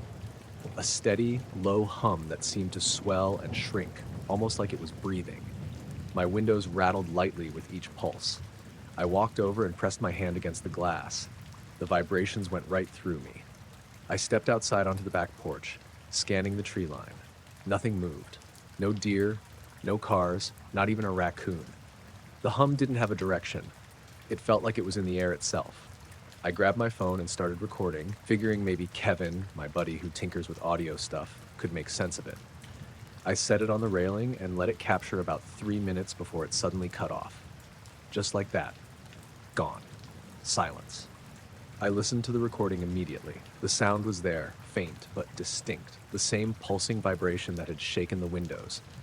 I replayed it half a dozen times, trying to figure out what it could be. My first thought was some kind of underground construction or transformer problem, but I couldn't place it, and nothing nearby made that kind of sound. The next morning, I asked my neighbor, an older guy named Harold, if he'd heard anything. He said he'd been asleep. Nothing woke him. Even at work at the factory, nobody else mentioned anything unusual overnight. That evening, around 9, I was cleaning up some dishes when there was a knock at the door. I wasn't expecting anyone, and it was late enough that I hesitated before opening it. When I finally did, 2 men were standing there. They were tall, both wearing black suits, black ties, white shirts. Their shoes were polished, their hair neat like they'd stepped out of a suit ad. No badges, no name tags. They just stood there, looking straight at me. The first man spoke. Evening. We're checking with residents in the area. Have you had any audio disturbances lately? The phrasing made me pause. Not, did you hear something odd, but audio disturbances. I asked who they were with. The first man smiled, but it didn't reach his eyes. Federal Survey Group, he said. We're documenting unusual occurrences. I hesitated, unsure how much to say. I finally mentioned the hum from the night before, careful not to say I'd recorded it. Both men nodded, subtly, like that was exactly the answer they wanted. The second man hadn't spoken yet. He held a small notebook in front of him, but didn't write anything down, just watched me. Did you record it? The first one asked. I froze. How did they know? I shook my head. No, just noticed it. They exchanged a look I couldn't read. If it happens again, the first man said, please do not attempt to capture it. Just make a note of the time. Then they turned and walked away, side by side, moving deliberately down the street. No car waiting. They just disappeared into the shadows of the pines. I shut the door and locked it immediately, heart hammering. The whole encounter lasted maybe 3 minutes. It left me unsettled. How could they have known about the recording? I hadn't told anyone. That night, I couldn't sleep. Every creak in the house, every distant car sound made me tense. I kept checking the windows, expecting to see someone standing out there. Nothing. The next day, I tried to play the recording again. The file was gone. It was still listed on my phone, timestamped 2:03 a.m., but when I tapped it, the player said, file cannot be opened. I tried connecting the phone to my laptop. Same thing. The file was there, but empty. I haven't heard the hum again, but I keep thinking about those men. Sometimes, late at night, I think I see two figures walking past the edge of the woods, just moving slowly, silently. I never step outside to check. It's been a week since they came by. I keep replaying everything in my head. The hum, the way it seemed to exist everywhere at once. The recording that disappeared. The men who knew about it before I even mentioned it. I've gone back to work, tried to get back to normal, but there's this feeling that someone or something is watching. I close the windows at night now, even if it's hot. And sometimes when it's quiet, I swear I can feel the pulse of that hum again. Faint but real, vibrating just under the skin of the house. It's not something I talk about with anyone. People think you're nuts when you bring up experiences like this. But I can't shake it. Every night, I check the clock, then the windows, half expecting them to come back, or for the sound to start again, or for the file on my phone to reappear. I keep the phone on the counter at night now, just in case. And sometimes, when the wind moves the pine needles in a certain way, I swear the air itself is humming, and I wonder if they're out there somewhere, waiting for it to start again. It's not frightening in a way that makes you scream, but it's there, under the skin of everything, and it's not normal. I don't know why it happened or who those men really were. All I know is that after that night, nothing has felt the same. I've tried to rationalize it, tried to tell myself it's just some weird electrical thing, some mental trick, maybe a passing truck with a subwoofer too close. But I can feel it, that vibration in the air, and I know what I heard. And I know who showed up the next evening, standing perfectly still, asking questions they shouldn't have been able to ask. I still live here, but I keep the blinds closed and the doors locked. Every time a car goes by, I glance out the window, half expecting to see someone in a black suit walking alongside it. And even though I haven't heard the hum again, sometimes when I'm alone and the house creaks in a certain way, I feel that vibration just under my feet, just beneath the floorboards, and I remember the pulse, the sound that shouldn't have existed. I don't know what happened. I don't know what it means. All I know is that something did, and it left its mark.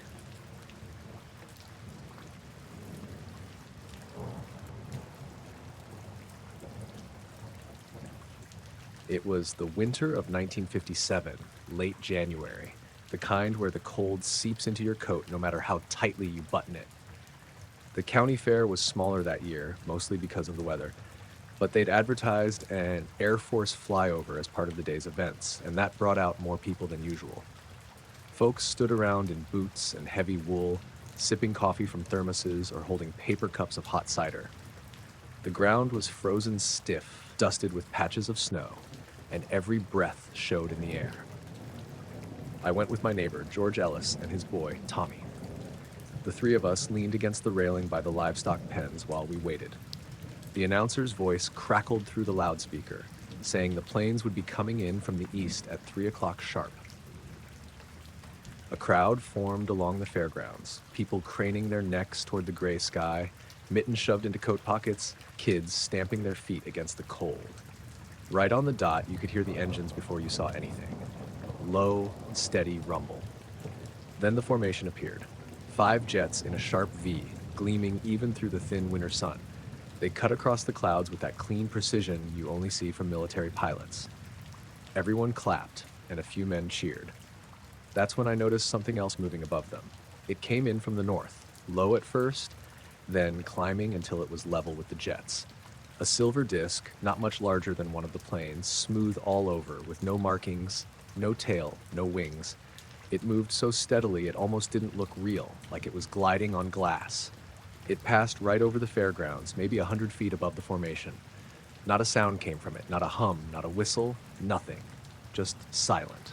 The crowd went quiet. All the clapping stopped at once. You could hear the wind cutting through the bleachers, the creak of a banner rope against its pole. But no one spoke. Not even the kids. The pilots didn't break formation. They didn't dip or scatter or give any sign they'd seen it. They just kept their line, banking west, leaving their smoke trails across the sky. The disc moved on past them, smooth as if it were being pulled by a string. The way it cut across the air didn't match the jets. It didn't tilt or turn, just slid perfectly level. It caught the sun once, bright enough that people shielded their eyes, then dimmed again against the clouds. George muttered something under his breath, but I couldn't make it out. Tommy tugged on his sleeve and whispered, "What is it?" Nobody around us answered. It floated on a few more seconds, then lifted into the clouds. Straight up. No curve, no arc. Just gone. The jets circled back once, roared overhead again, then angled south and kept on. The announcer came over the loudspeaker, voice shaky, thanking the Air Force for their demonstration. He didn't mention what we'd all seen. The fair picked back up, but it was strange. Folks wandered to the stalls, bought popcorn or hot dogs, but the chatter was thin. Every so often, you'd see someone tilt their head to the sky like they expected it to come back. Later, I ran into a couple of men from the grain mill. One of them said, "It had to be a weather balloon." But his tone didn't sound like he believed it. The other just shook his head and wouldn't say a word. On the drive home, George kept fiddling with the heater knob, though it was already on high. Tommy finally asked him, again, what the thing had been. George said, "Don't talk about it," and that was that. That night, I sat by the window watching the sky over the fields, clear and empty. But I couldn't shake how quiet everyone had gone when it passed. Like for those few seconds, the whole fairground was holding its breath.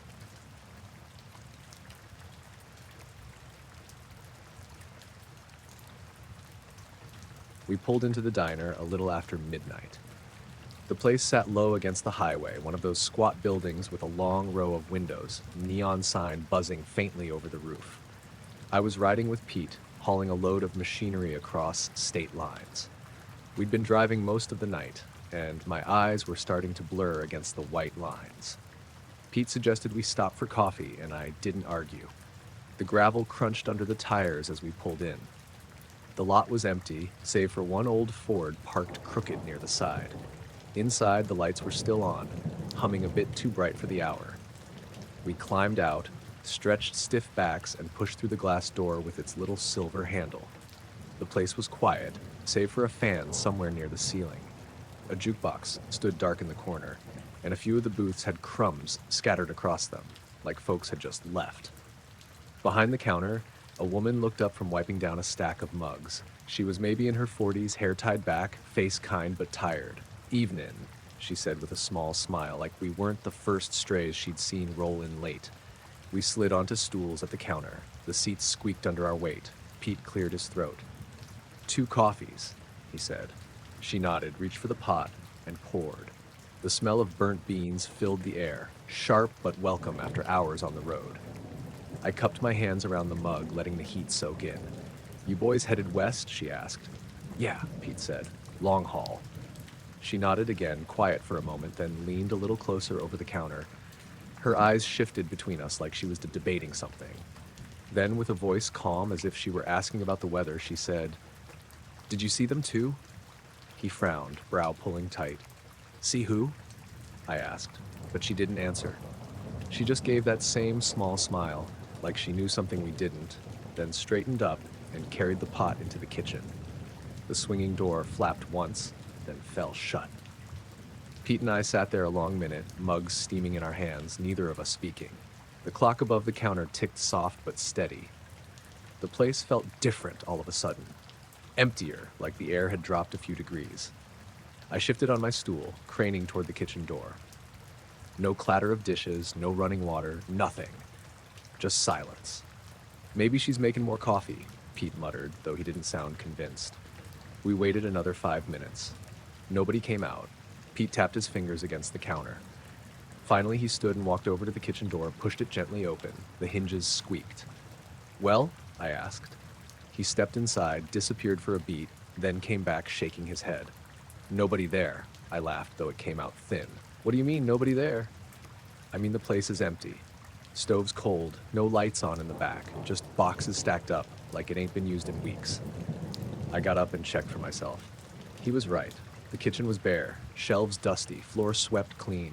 No half-washed dishes, no food smells, nothing. It looked like no one had cooked back there in a long time. But I'd seen her carry the pot through that door. Pete had too. Back at the counter, our mugs still sat steaming. Full. Coffee dark and fresh, like it had just been poured. We sat back down, not knowing what else to do. The neon sign buzzed faint through the glass, throwing a sickly pink glow across the room. My stomach churned. "You heard what she said," Pete murmured finally. I nodded. "Yeah." We didn't talk about it again, not then. We finished our coffees in silence. The clock ticked on. I swear, the place grew quieter with each passing minute, like the whole diner was holding its breath. When we finally stood to leave, I glanced back at the counter. The two mugs still sat there, but something about them seemed off. I couldn't put my finger on it. Maybe the way the steam rose slower than it should have, or how the liquid inside didn't ripple when I set mine down. Outside, the highway stretched black and empty. The air was still.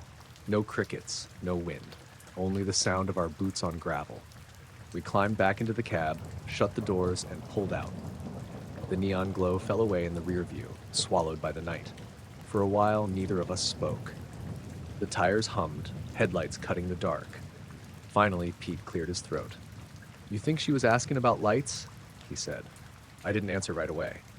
A few hours earlier, somewhere east of town, I had noticed something strange low over the fields. A pale glow drifting too smooth to be a plane, too steady to be a lantern.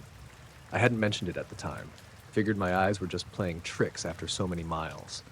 Now I wasn't so sure. Pete must have seen something too. The way he kept his hands tight on the wheel, staring hard at the road, told me enough. We didn't stop again that night, and we never went back to that diner.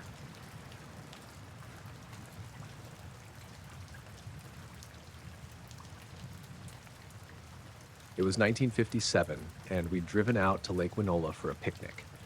My wife Clara packed sandwiches, hard-boiled eggs, and a jug of lemonade. Our boy, Henry, was 9 then, and our daughter Ruth had just turned 6. We spread a blanket on the grass a little ways from the water, near where the birch trees thinned out and gave us a clear view of the sky. The lake was quiet that evening. Just a couple of fishermen in rowboats out near the far side, and the occasional sound of a screen door banging shut from the cabins scattered along the shore. The air was still warm, but you could feel the night creeping in, and the first stars were starting to poke through. We ate slow, talking about nothing in particular. Clara fussed with the basket. Henry kept trying to skip stones, even though he never got more than 2 skips. And Ruth lay flat on her back, staring upward, pointing out stars she said were twinkling funny. I remember leaning back on my elbows, looking at the sky. That was when I noticed it. At first, I thought it was just a trick of the clouds, but then I realized it wasn't moving like a cloud. Right above us, blocking out a patch of stars, there was a shape. It was triangular, with edges so sharp it looked unnatural against the sky. No lights on it, no sound at all, just a vast, dark form drifting slow and steady. I sat up and pointed. "Do you see that?" Clara looked up, then at me. "See what?" "That," I said, tracing the outline with my finger. "Right there, it's covering the stars." She squinted, shook her head. "I don't see anything."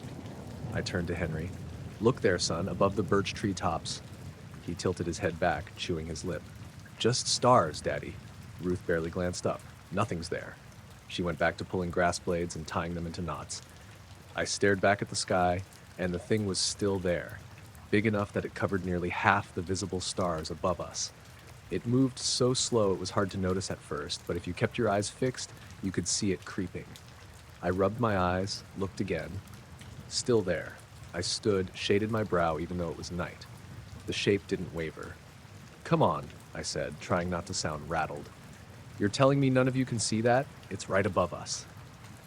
Clara gave me a half smile, and held the kind you give someone when you think they're joking. Maybe you've had too much sun. But I hadn't. I hadn't even touched the lemonade, let alone anything stronger. I kept staring, my chest tightening. It wasn't just a shape anymore. It was close enough that I could almost imagine texture to it, some kind of uneven surface. It blocked out stars as it moved, swallowing them one by one and revealing others on the opposite side. And still, no sound. No engine, no wind, nothing, just silence. I thought maybe the fishermen out on the lake would notice, but they went right on casting lines. Not a glance upward. The whole world seemed oblivious. I sat back down, trying to act calm, but my hand wouldn't stop gripping my knee. I don't understand, I muttered. What don't you understand? Clara asked, folding the blanket corners over the leftover food. You really don't see it? She looked at me then in a way that made my stomach twist. Not annoyed, but concerned, like she thought I was sick. I tried to explain, pointing out how it moved, how it covered the stars, but the more I talked, the more uneasy everyone looked. Ruth asked if we could go home. Henry said I was making it up. But the thing kept drifting. Slowly, it angled toward the far side of the lake. I followed it with my eyes until it passed over the fishermen's boats. They didn't so much as raise their heads. Then it crossed over the ridge of trees beyond, and just like that, it was gone. The stars filled back in, every one of them clear and sharp. I sat there, waiting for something else to happen, but nothing did. The crickets chirped, the water lapped against the shore. Ruth tugged Clara's sleeve, asking for another cookie. The world went on like nothing strange had passed above it. The ride home was quiet. I didn't bring it up again, and neither did they. But I know what I saw. That black triangle, silent and massive, blotting out half the sky. And I'll never understand why I was the only one who could see it.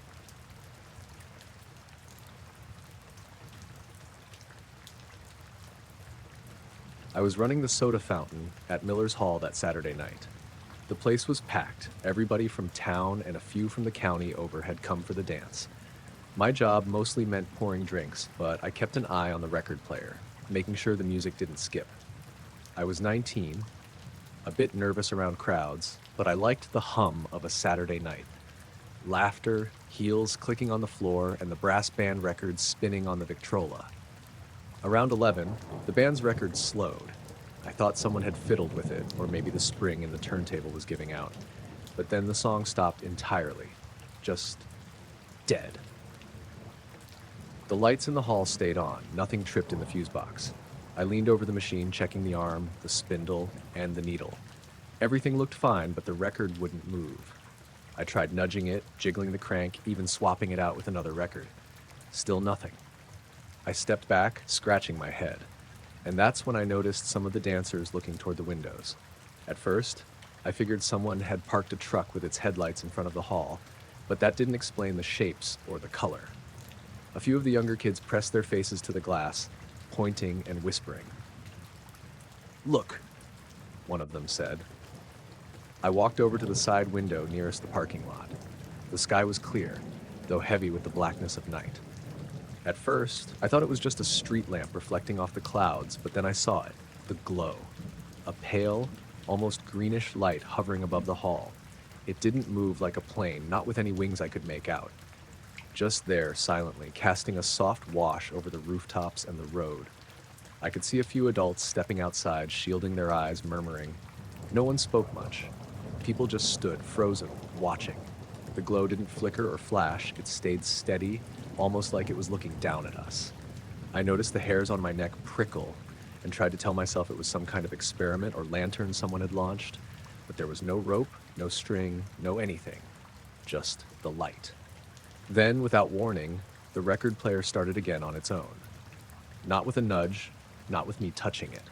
The song picked up at exactly the point it had stopped. I swear I didn't touch anything. My hands were at my sides the entire time. The music had an odd echo, like the sound was stretched just a little too long, but it played through. I stepped outside after a moment, telling myself I needed some air, maybe to shake off the weirdness of the stopped record. The glow had shifted slightly, now hovering nearer to the tree line behind the hall. It was difficult to judge the distance. There was no sound, no hum, nothing to give away its size or speed. I tried to see its shape, but the edges were blurred, like a cloud lit from inside. Some of the kids had wandered back in by then. A few older men were whispering together, hands shading their eyes. One of them, a man named Harold, who ran the gas station down the road, muttered, "I've seen lights over the plains before, but never like that." I nodded, not sure if I wanted to admit how little I understood. I looked back at the hall. Through the front windows, the dancing continued. Nobody seemed to notice the glow now.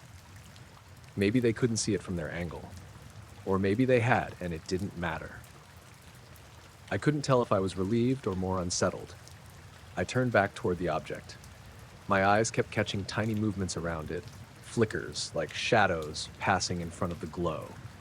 I thought I saw figures, thin and elongated, but whenever I blinked or shifted my gaze, they disappeared. No one else seemed to notice them. I finally walked closer to the tree line, trying to get a better look. The glow remained just above the edge of the woods, but now I thought I could make out a pattern in its light, almost like the surface was covered in small panels reflecting the moonlight unevenly.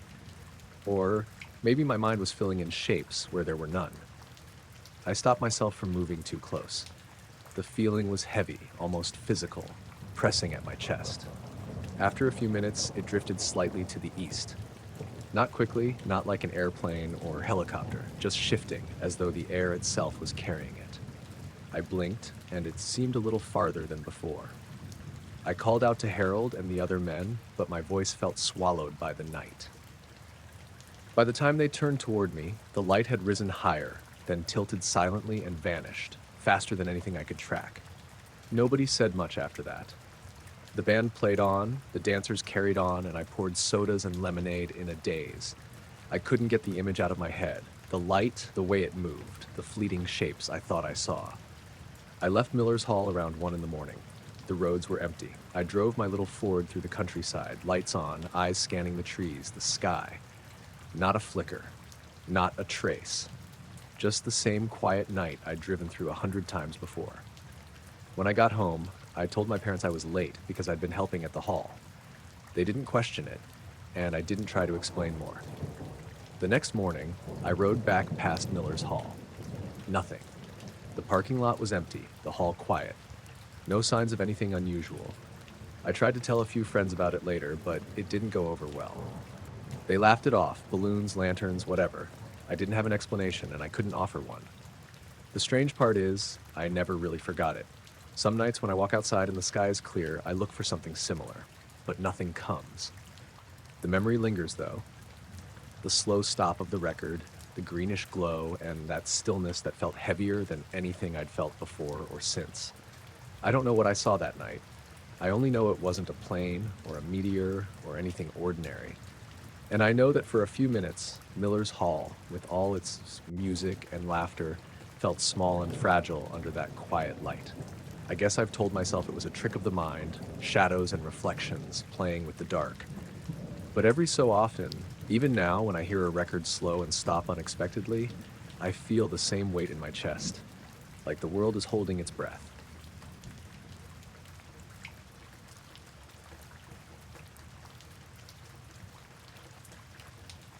I remember standing on the corner outside the little diner in Ashford, waiting for the payphone to free up. It was late, just past 9, and the fog had started rolling in off the river, thick and damp enough to make the streetlights look like halos. I was 15, wearing my school jacket over a button-down, fiddling with a coin in my pocket. My friend Marcy had asked me to call her, but the phone booth was already occupied, so I leaned against the wall, watching my breath curl in the cold air. When the line finally clicked free, I dropped in the nickel and lifted the receiver. The dial tone was faint, warbling like it had been stripped down and repaired one too many times. I dialed Marcy's number, trying not to think about the mist creeping up around my ankles, seeping through my shoes.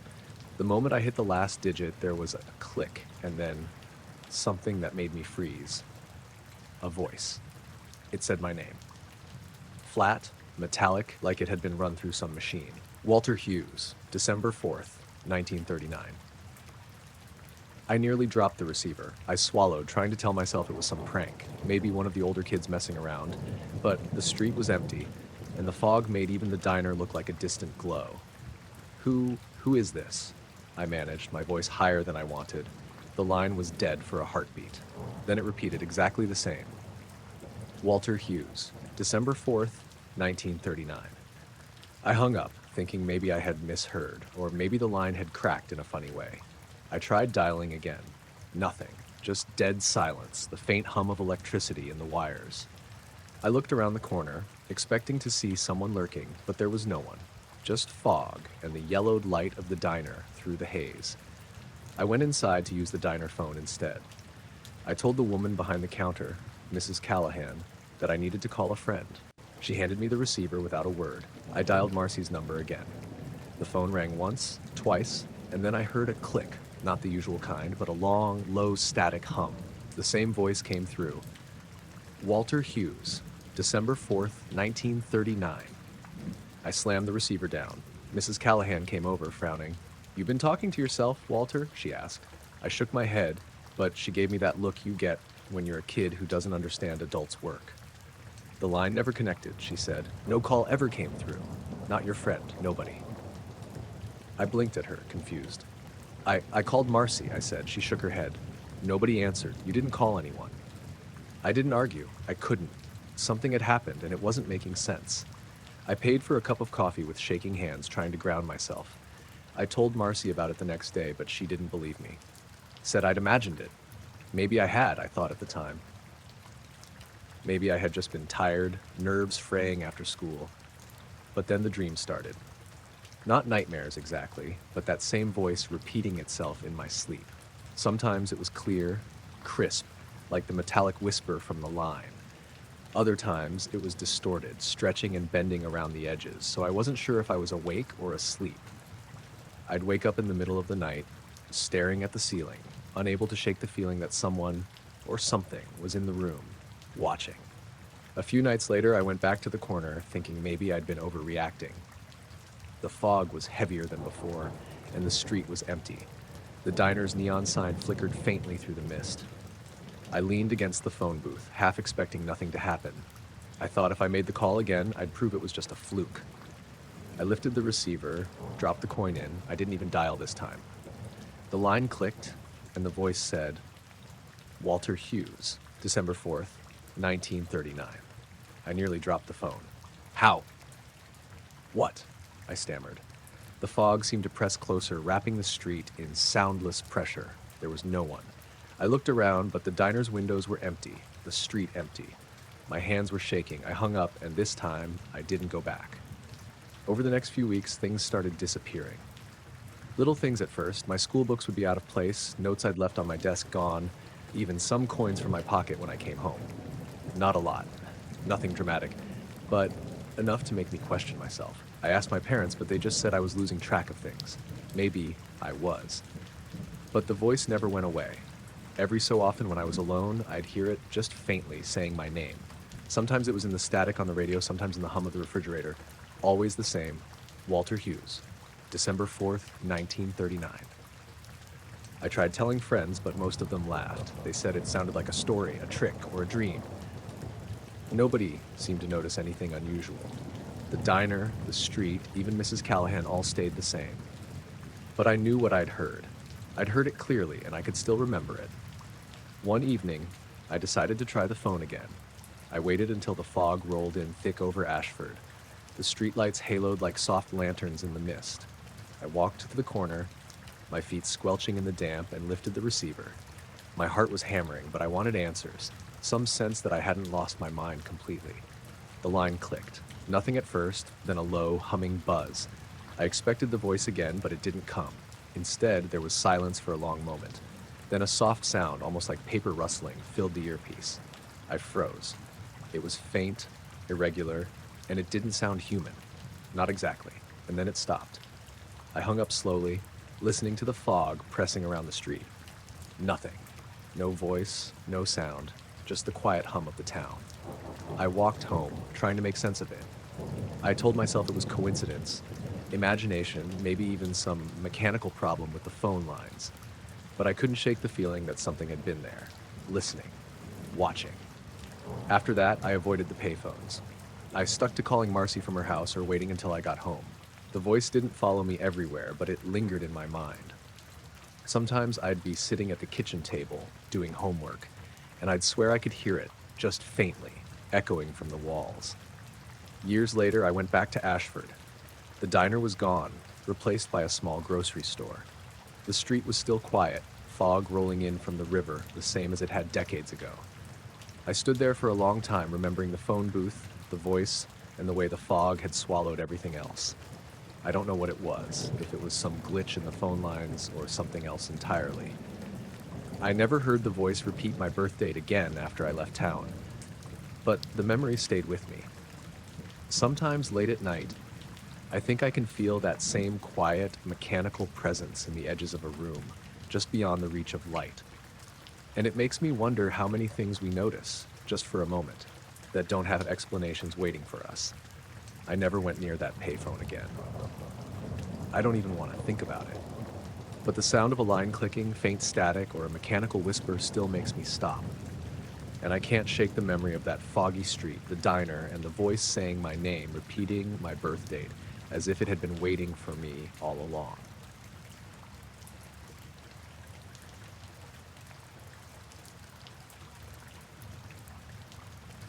I was driving the 715 out of Millersville, a little bus route that runs between the county seat and the farms scattered across the outskirts.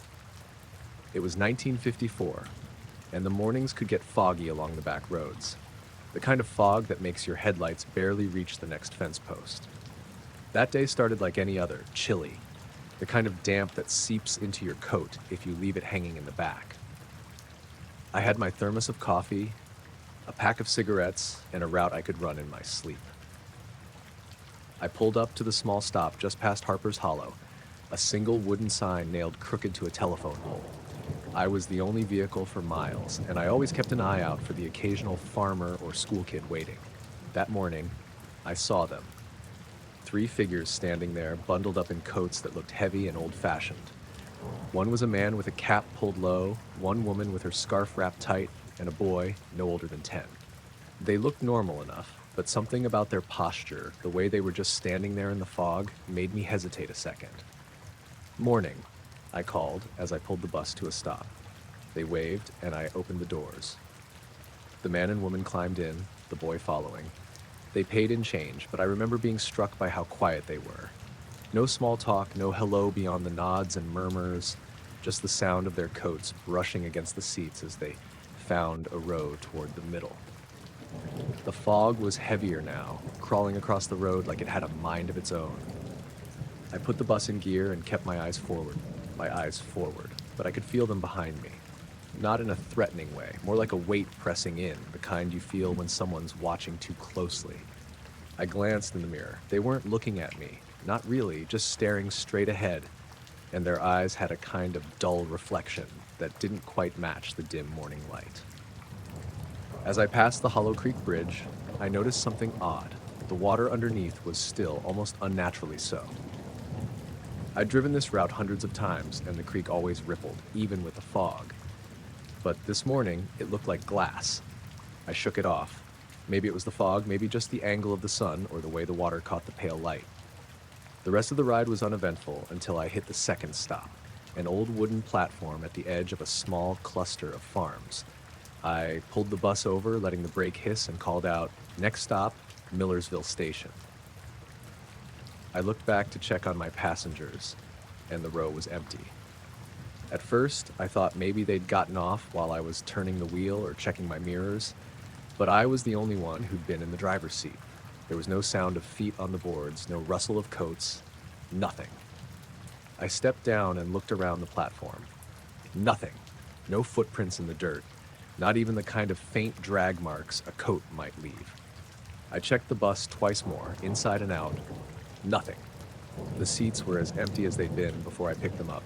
The fog had thinned slightly, but the morning light revealed nothing unusual, just the same rows of benches and the chipped paint on the platform. I was sure I hadn't imagined it. I could still feel the weight of them in the bus, like a cold draft clinging to the seats, and the dull reflection of their eyes that wouldn't leave my mind. I drove on, slow, my hands tight on the wheel. The road wound through farmland, and the barns and fences looked normal. but the stillness was strange. No crows, no dogs barking, no wind rustling the cornstalks, just the engine of the bus and the occasional groan of the suspension. A few miles out, I noticed something else. There was a light off to the side behind a line of trees. Not a lamp, not the kind of glow from a farmhouse, but a soft, silvery shimmer. I slowed down, squinting, but the fog blurred it in and out. For a moment, I thought it might be the reflection of my own headlights, but it didn't move the way a reflection would. It stayed just above the ground, hovering like it had been waiting for me. Then, as I blinked, it was gone. I chalked it up to my nerves. Morning fog plays tricks, and I'd been on this route for years, enough to know that the mind can make shapes out of nothing. Still, I couldn't shake the feeling that I'd been watched the whole time. When I reached Millersville Station, I let the bus roll to a stop and killed the engine. The station was quiet, the benches empty. I got out, stretched, and walked around the bus, checking for passengers. Nothing. Not a single trace. I asked the ticket clerk, old man Reed, if he'd seen anyone on my bus this morning. He frowned, looked me over, and shook his head. "You sure, Frank? Not a soul?" I nodded, though I didn't understand it myself. I told him about the stop at Harper's Hollow, the 3 passengers. He didn't laugh, didn't joke, just gave me a long look, the kind you give someone who's seen something you can't quite explain. "Funny," he said finally. "I've been working here 10 years. Never heard anyone come from that direction this early. Roads out there hardly see a soul before 7. I drove home after that, feeling the emptiness of the roads more than usual. The fog had burned off by then, leaving a pale sun and the normal morning sounds of town waking up. But in the back of my mind, I kept seeing them. The man's low cap, the woman's scarf wrapped tight, the boy staring ahead without moving, and that soft silver shimmer behind the trees, as if it had been following at a distance the whole ride. I tried to tell myself I'd been tired, my mind playing tricks, but the memory of their quiet, the way the bus had felt weighted in their presence, didn't fade.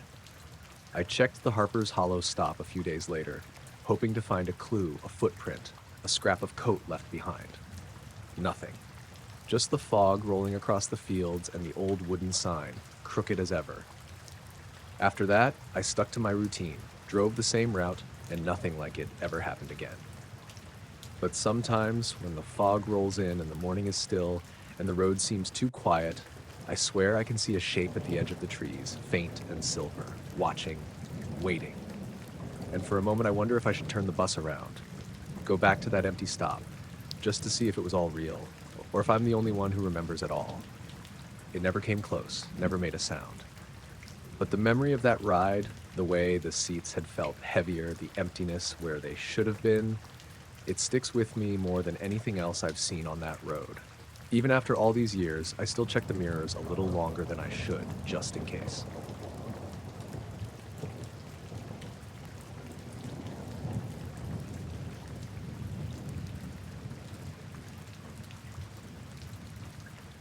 I was coming down off the ridge when the cornfield stopped being a cornfield. It was late July, the kind of dry, heat-soaked dusk where the air trembled above the highway. I'd been on my wheels since before dawn, load of feed out of Indiana headed west, and I'd been watching fields for hours just to keep my eyes from glazing over. I remember thinking how ordinary everything looked. Rows and rows, tractors in the distance, the smell of dust when a car passed. Then, maybe a half mile off the shoulder, something was hovering right over the stalks as if it had decided to park there. It was triangle-shaped, flat on the bottom like an upturned wedge, the points notched with small, dim lights. It hung maybe 40, 50 feet up, low enough that the corn tops bowed a little where whatever it was cast a shadow. There was no sound, not a hum, not the whining of props, just the same insects and road noise I'd been hearing for miles. It didn't move like anything mechanical I knew. It rolled slow, like it was reading the field with some kind of even motion, then tilted and drifted a few yards and stopped. I pulled off into an old farm turnout and killed the engine because I didn't trust the bass in the cab would keep me from hearing something. The truck sat and settled. The radio died down. The air felt thick and close, like the world had been squeezed and the center pressed flat.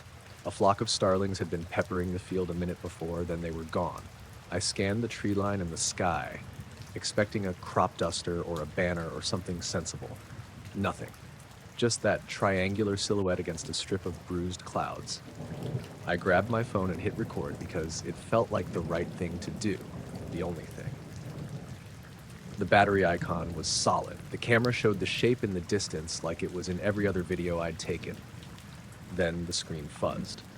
Not pixelation like a bad cell tower, more like the image and the real thing stopped lining up.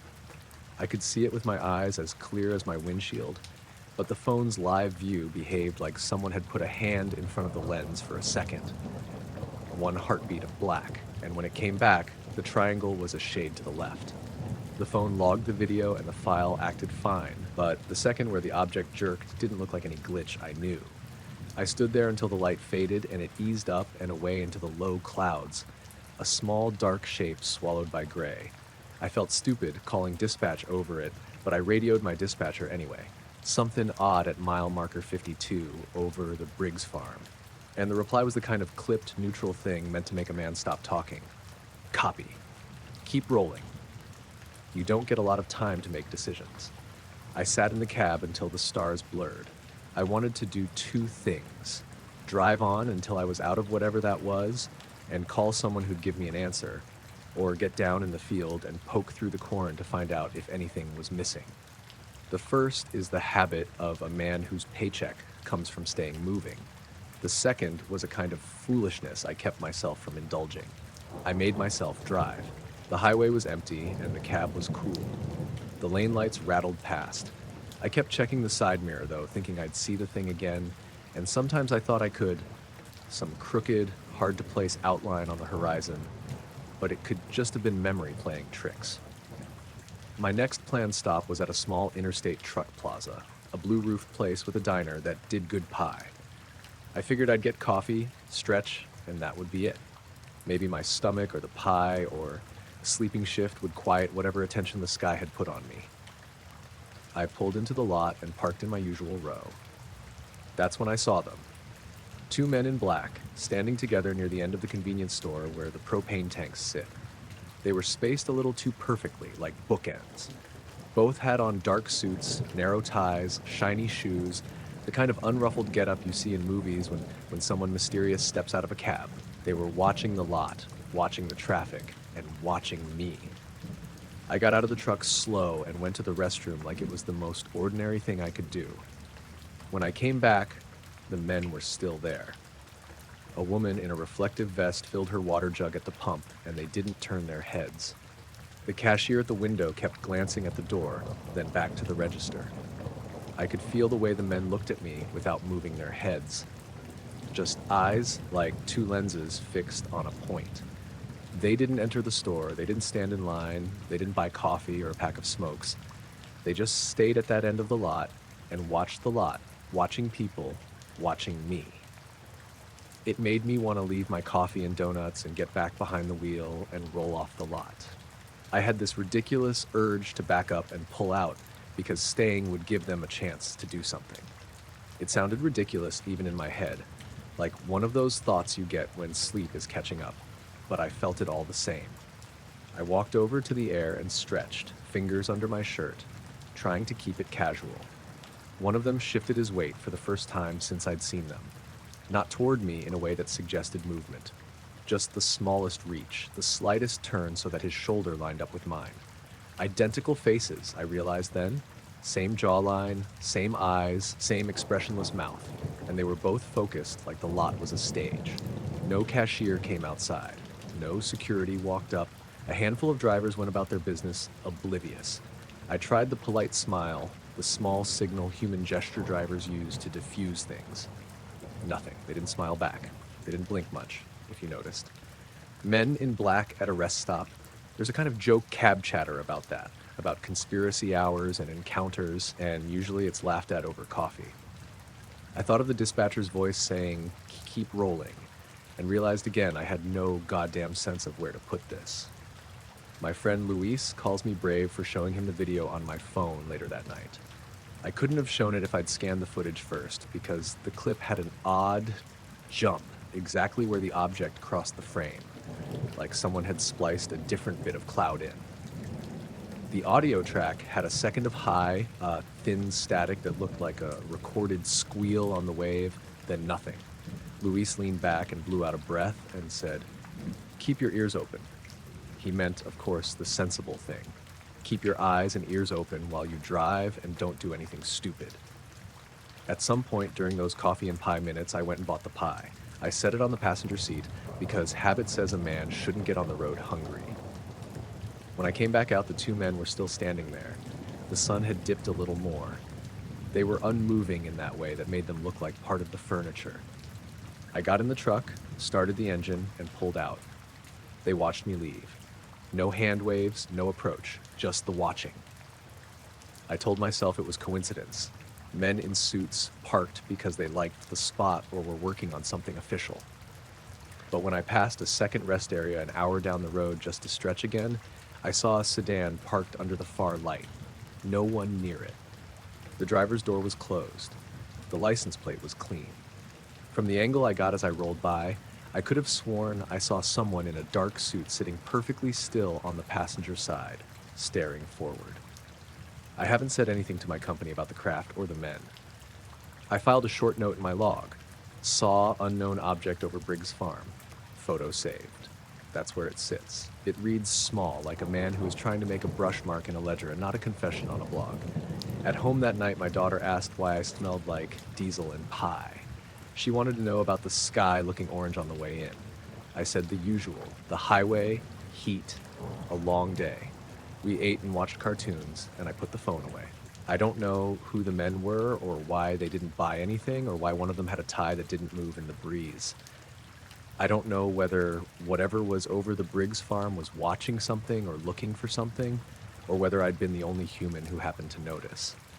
All I know is that when the lot was full of drivers, coffee to go, diesel fumes, the little clutter and noise of people running short errands, two men in black stood at the edge and did nothing but watch. I kept rolling. The pay is good for the miles, and the miles are my business. If it is anything else, it hasn't told me yet.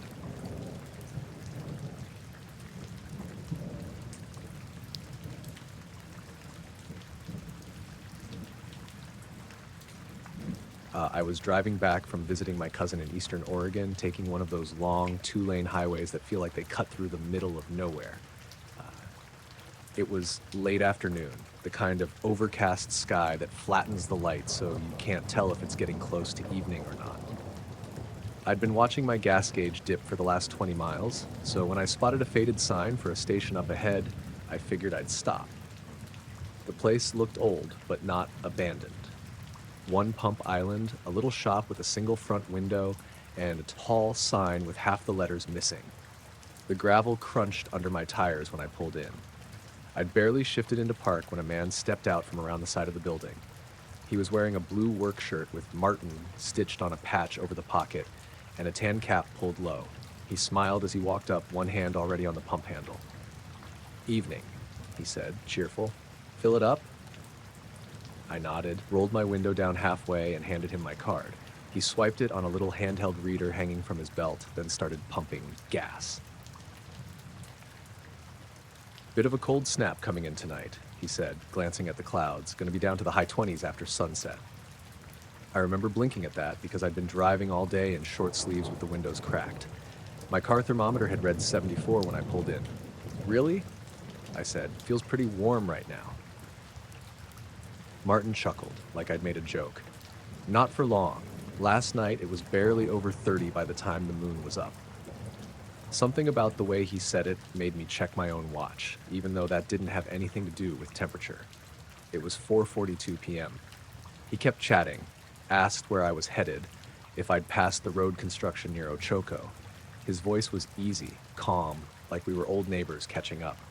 I found myself answering without thinking much about it, but I kept glancing at my dashboard thermometer, which still said 74. When the pump clicked off, he handed me my card back and thanked me like I'd done him a favor by stopping in. I got out to stretch my legs, and he stepped away from the pump island, walking toward the far side of the building like he was going to check something. I figured I'd go in and grab a drink before heading out. The shop door had a little bell that rang when I opened it, and the inside smelled faintly of motor oil and old candy. A woman in her late 50s stood behind the counter, flipping through a magazine. "Hey there," I said, setting a bottle of water on the counter. "You got a good guy working the pumps out there." She looked up, puzzled. "Working the pumps?" I smiled, thinking she was joking. "Yeah, Martin, blue shirt, cap. He filled me up." Her brow furrowed. "Honey, we haven't had a pump attendant in, must be 6, 7 years now. It's self-serve." I just stared at her for a second. "No, I mean, he was just out there. He took my card and everything." She shook her head slowly, like she wasn't sure if I was messing with her. "I'm the only one here. Has been all day." I didn't know what to say to that. I pulled out my wallet, slid a 20 across for the water, and stepped back outside without pushing it. The pump island was empty. No sign of Martin. The gravel lot stretched out on all sides, flat and open, no cars but mine. I glanced toward the side of the building where he'd walked earlier. Nothing. I climbed back into my car, shut the door, and sat there with the engine off for a minute. The temperature reading on my dash still said 74. The air coming in through the cracked window was mild, the kind of early fall warmth that sinks slow. When I backed out, I drove past the far side of the building and into that just to see. There was only a stack of old tires, a rusty dumpster, and weeds pushing through the gravel. No footprints, no sign anyone had been there at all. I got back on the highway. About 10 minutes later, I realized I was gripping the steering wheel too tight. My mind kept replaying his voice, the way he'd smiled like we were sharing some casual, harmless talk. The weather he'd described didn't match reality, but it also hadn't sounded like a guess. He'd said it like it was a certainty, like it was already happening.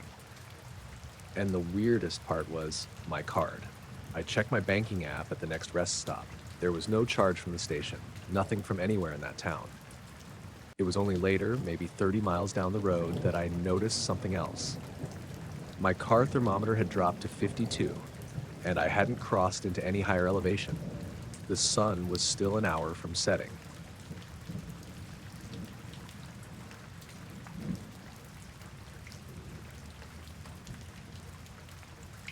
I was on the switchbacks below Guadalupe Peak before the sun even hit the saddle, boots squelching on packed limestone when my watch blinked over and over and then went dark. That was the first small odd thing. No storm, no drop signal on the Ranger map, just the cheap Garmin I carried for route logging, deciding it didn't want to play anymore. I shoved it back into my pack and kept going. Name's Marta Reyes. I hike these parts every few months to keep my head straight from the clinic in Van Horn. I knew the trail, and I knew the way the pinyon and juniper smelled in morning cold. I knew where the cairns sat, like punctuation marks. The second odd thing was birds. 1 minute the scrub was a chorus, chipping, scolding, the scratch of sparrows. I whistled out a note, and the sound stopped as if someone cut a switch. It wasn't the coyotes. They don't sing then. The silence felt like falling through cotton. I stopped and scanned the draw below me and the slope above, and nothing moved but the ragged grass. For a while, I thought maybe I just walked into a pocket of quiet. I waited. A lizard blinked on a rock, and a scrub jay complained from a tree far off, but the immediate world stayed hushed in a way that pressed on my ears. I took out my phone to mark the waypoint, and it read, "No signal." Even though I'd been able to ping a ranger an hour before, my GPS handheld, the old backup I never trusted unless I had to, showed the trail in bright blue. I watched my little icon crawl along the path and felt a soft ease, the way you do when you see the map match what your feet tell you. Then the map jumped. It didn't glitch in that wobbling way electronics do. 1 second I was on the switchback near the creosote, and the next the pin on the screen was over Devil's Chalk, almost a mile and a half distant, across a bowl I'd take half an hour to reach at a good pace. I stood there, and my stomach did a little lurch like when a car in front of you brakes hard. Maybe the receiver had it wrong. Maybe there was a reflected signal. I laughed out loud, a short bark that sounded too loud in the quiet. I tapped the screen, and the blue dot shivered, and then smiled back into the correct place. I told myself it was nothing but a battery hiccup. I kept going. The day warmed fast, and I shed a layer. The sun stole up and dressed the limestone in white. I passed the old miner's cairn and crossed the loose scree where I always watch my step. Then, because I've got a habit of checking both the trail and my devices, I pulled the handheld out again to log the view from the bench where the chisos look like distant bruises. The device read I'd moved again. Only this time it read that the trip meter had ticked 3 miles I hadn't walked. The time showed 20 minutes later than my watch said. My pulse kicked. I checked the sun's angle, counted the cairns backward, said the names of 2 dead friends under my breath like a talisman. I could see the crest of the ridge I'd meant to be on, but the numbers didn't line up with what the ground said. I told myself the obvious things. Electronics lie, radio signals bounce, batteries blip. I knew how to triangulate with the sun if need be. I used my thumb to shelter the handheld and checked my surroundings. A scatter of barrel cactus, a weathered pinon whose trunk spiraled like a knotted rope, the bone-white rock with a face I always note because it looks like a sleeping dog. It was all there. It was real. So was the wobble on the GPS. It was the third small thing that pushed me from irritation into something that tasted like unease. I passed a spot where a shepherd had left a coil of orange flagging to mark a water catchment years ago. The flagging was pulled tight and arranged in a little spiral atop a rock, as if someone had uncoiled it and rewound it neat and true. There were no other footprints around, only the usual animal scuffs. The spiral looked deliberate. For a second, I wondered whether some kids had been up and about before sunrise. Then I remembered the silence and the 2 sudden jumps of my waypoint, and I gathered my pack straps like a person steadying a ladder. I hiked on, keeping my route. The trail dips and climbs thin and stubborn through that quarter mile to the saddle. You can see forever if you stand still long enough. About 15 minutes from the bench, my head started to ache in that pressure behind the eyes way I get if I forget to eat. I dug a granola bar out and sat on a slab, slouching with my back to a windbreak and looking at the valley like an old map. I watched a cloud fold itself over the far ridge and then noticed 3 things at once. A smell. Electric, sharp like the metal tang after a lightning strike, though there had been none. A faint ringing in my ears at a pitch that sat under the heartbeat, and a blank on the trail where I'd expect footprints. The last set I'd left behind was the print of my left boot. Ahead of me, the dust showed nothing, as if the trail had been swept. I stood up and checked my watch. It was 20 minutes after the time I'd noted when I sat. That was possible in the math of the trail. You stop, you snack, you photograph. But my handheld had logged me as moving during a stretch I remembered sitting, logged me as passing a feature I hadn't passed. The map on the handheld showed a smooth line that cut across contour in a way you'd only manage with a rope and a rope team. There were no scratch marks on rocks, no gear. I felt a hot, idiotic laugh crawl up my throat that I swallowed down. The air still had that copper bite to it. I pinched the bridge of my nose and tried to breathe normally. I hiked the last push to the saddle alert like a rabbit. My boots felt heavy, like I was walking through a shallow pan of syrup. When I crested the rise, the view was the one that always steadied me, the Texas plain like a spread of paper, the horizon a fine pencil line. I sat on the same bench where I'd meant to log the photo, and the handheld chirped like an apology, or maybe like a reprimand. It showed the waypoint where I had been 20 minutes earlier. It showed 2 miles logged in a time it shouldn't have taken. I stared at it until the numbers made me dizzy, and then I put the handheld away. Ranger Station was a small logbook and a box of trail maps. When I stopped by later to ask about signal repeaters or anything odd, no one had anything to say beyond the usual: animals, weather, lost hikers. I told the woman at the desk I thought my handheld had been lying. She smiled and said gadgets do that sometimes, especially up there where the canyon walls like to throw signals back like mirrors. Her hands were steady and warm. She didn't press any questions. On the drive back to Van Horn that evening, I tried to frame the day into something tidy. Maybe I'd nodded off for a minute and walked with muscle memory across a spur and not remembered it. People do that in towns. Maybe there was some odd reflection from a repeater on a radio tower. The explanation sat close enough to the truth to be comfortable, and I wanted the comfort. But the spiral of flagging didn't fit a sleepy walk. The hush on the trail didn't fit neatly with a signal bounce. More than once that day, I felt like I was following a path someone else had smoothed out for me and then erased. I slept at home with the window cracked and the scent of juniper waved into the house. I put the handheld on the counter with its battery bars full and watched it cycle through map screens like an eye. There's no neat end to the day. The trail was the trail.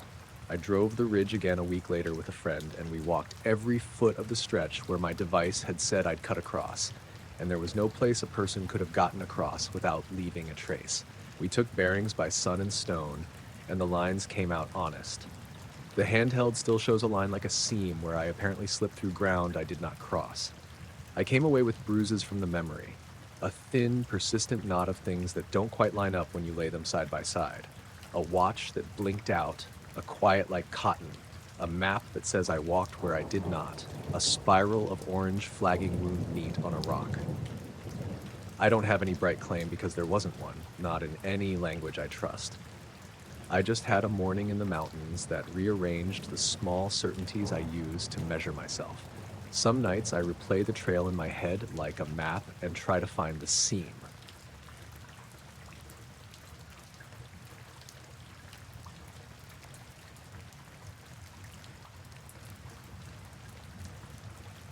I was driving home late one Saturday night on State Highway 71 out near Llano.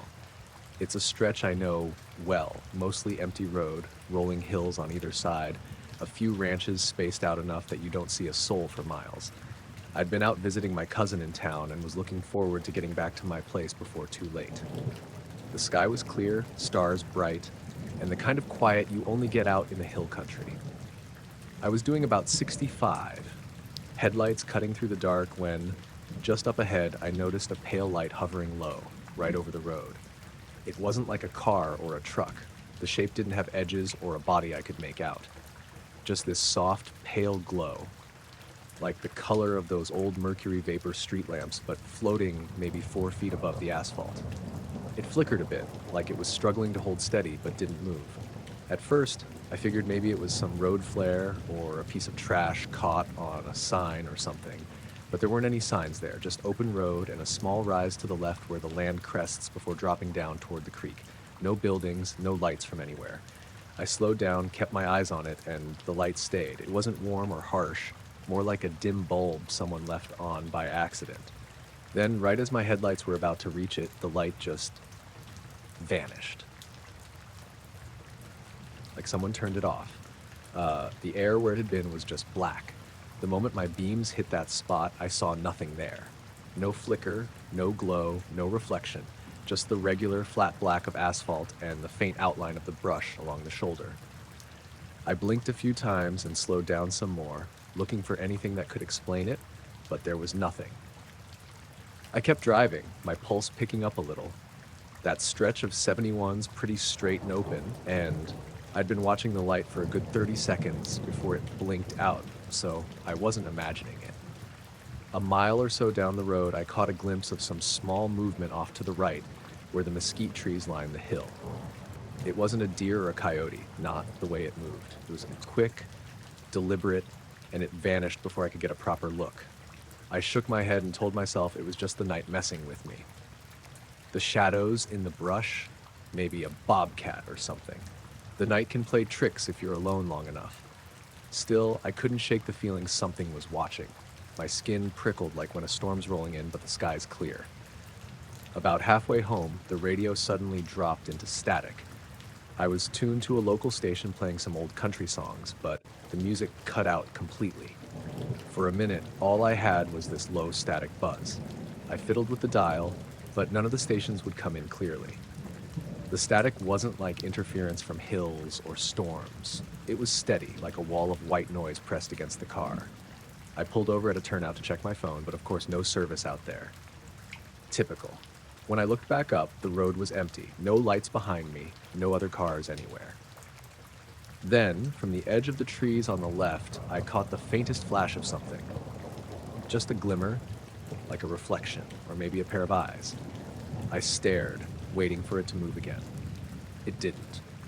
When I turned my head to get a better angle, the flash was gone. I didn't want to sit there longer, so I got back in the truck and kept going. When I passed the spot where that light had hovered, I slowed even more and scanned the ditch and the trees again. There was nothing. No footprints, no tire tracks, no signs anyone had been there. Just that empty stretch of road. But the weirdest part was the silence. Not the usual country silence. No crickets, no frogs, no night birds. It was like the whole area had been wrapped in cotton. Even the hum from the engine sounded muffled. I put the truck in drive and started moving again, trying to shake the weird feeling in my gut. The radio came back on about 5 minutes later like nothing had happened. The DJ was talking about the weather like a normal Saturday night. Still, I kept glancing in the rearview mirror, feeling like I might see something, but all I saw was black road and the occasional flicker of headlights from the distant highway junction near town. By the time I got home, I was more tired than I'd thought, but I couldn't settle in. Every time I looked out the window, I thought about that light, how it just vanished right before my eyes, and how everything felt like it was holding its breath on that stretch of road. I checked the truck the next morning, thinking maybe some light from a stray reflector had caught my eye or a road crew had been out there. Nothing. The windshield was clean. No dirt or dust that would have made a reflection. The tires had no unusual wear and the truck ran smooth as always. I asked around the next day, mentioning the light to a couple of local guys who knew the area. One told me about a similar thing he'd seen a few years back. Something hovering low, flickering, disappearing. Said he didn't know what it was either, but he wasn't about to hang around and find out. Another guy just laughed and said maybe I'd been looking at a will-o'-the-wisp or some road ghost, but he said it in that half-joking way that's really just saying, I don't have a clue. I've been back on 71 plenty since then, and nothing like that light's ever come back. But sometimes when the night's just right, clear, quiet, and with that wide open sky, you can still feel it there, just past the curve where the trees lean in close to the road. I don't know what it was. Could have been a trick of the eyes, some weird electrical thing, or maybe just my mind playing with shadows and light. Whatever it was, it felt deliberate, like something watching, waiting. I guess out here, that's just part of the night. You learn to keep your eyes open, but not so open, you lose your mind.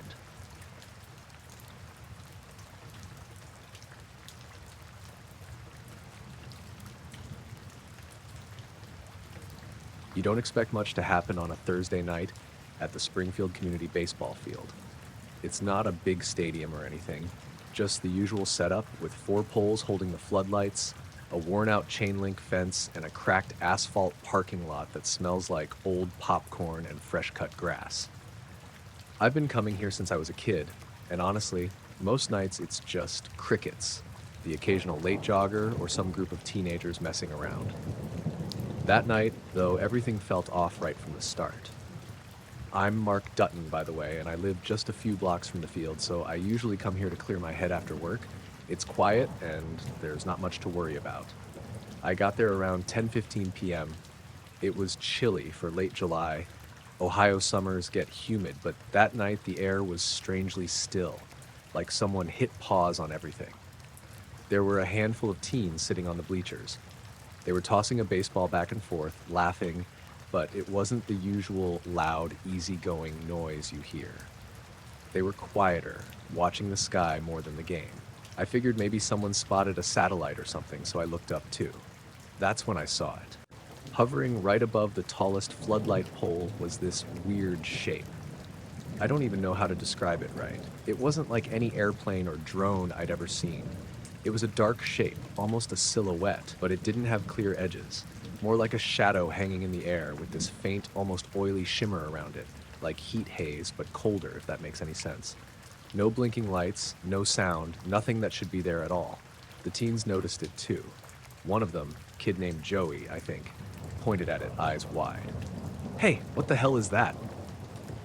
We all stayed quiet, just watching. The ball got dropped, and no one said a word. Then, after a minute or so, one of the kids, a girl named Casey, picked up a rock from the dirt near the fence and threw it straight at the thing. Like, it was almost a reflex, but braver, or maybe just dumb. The rock didn't hit anything, it just kind of disappeared as it flew through the shape. And then, the whole thing vanished. Just like that. No sound, no flash, no trick of the light. One second it was there, the next it was gone. But that's not the worst part. Right after it disappeared, every single floodlight on the field exploded at once. Not just flickering or going out, full-on explosions. The lights blew out with this loud pop and sparks flying everywhere. The glass shattered and fell like rain, and the whole field went pitch dark. I swear, the way that happened was like someone pulled the plug on reality for a moment. Everyone froze. The teens started yelling and scrambling for their cars. I could hear a few people cursing about the lights, the noise, all that. I was standing there, heart pounding, thinking, what the hell did I just see? It got quiet again, except for the broken glass tinkling on the ground. I walked over to the fence, looking up at the empty sky where the thing had been hovering. The stars looked normal, but I felt like something was missing. Like the night had a gap, a blank spot in the usual hum of sounds and smells. A couple of the teens hung back, eyes glued to the dark tree line beyond the parking lot. Joey kept saying, "Did you see that? That thing was real. It just vanished." I nodded, but didn't say anything. I wasn't sure if I wanted to admit I was freaked out or not. We stood there for a few minutes, the only light coming from the street lamps down the road. Then out of nowhere, my phone buzzed in my pocket. I pulled it out, but it wasn't my usual notifications. The screen was weird, all staticky, like it was having trouble pulling a signal. The time jumped back and forth, flickering between 10:18 and 9:42 for a good 20 seconds before settling at 10:19. I showed the others. They all looked confused. Casey said her phone had been acting weird too, like it lost service for a bit and then popped back on. I'm not sure how long we stood there after that, but the feeling of being watched started to creep up on me. Like someone or something was standing just beyond the trees, staring. I glanced over my shoulder a few times but never saw a thing. The weird thing about that place is how open it is. There's nowhere to hide behind the field except the woods on the edges. You can see the road and some houses a ways off. But that night, the woods felt like a wall of silence. No rustling leaves, no animals, just stillness. After a while, I told the kids to get going before someone called the cops about the lights or something. We said our goodbyes, but none of us looked away from the dark tree line. When I got home, I tried calling my wife, but the call wouldn't connect.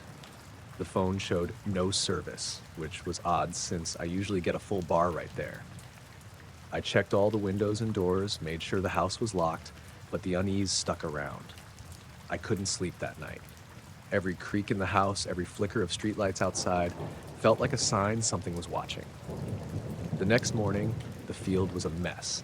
The exploded lights had left scorch marks on the poles and glass everywhere. The town crews showed up and started repairs, but the story about what happened spread fast. No one knew what the hovering shape was. Some said it was a drone, others joked about government experiments, but no one could explain the silence it came with, or how it just disappeared when hit by a rock.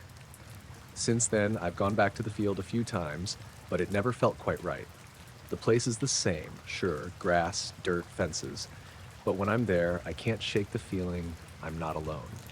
Sometimes when I'm driving home at night, I catch a flicker in the sky, just out of the corner of my eye, a shadow that doesn't belong, hanging just a little too still. I can't say what that was or why it came to Springfield that night. I only know that the baseball field lights blew out exactly in the moment it vanished. And after that, my phone's clock went all screwy for a bit. And whatever that thing was, it didn't want us throwing rocks at it.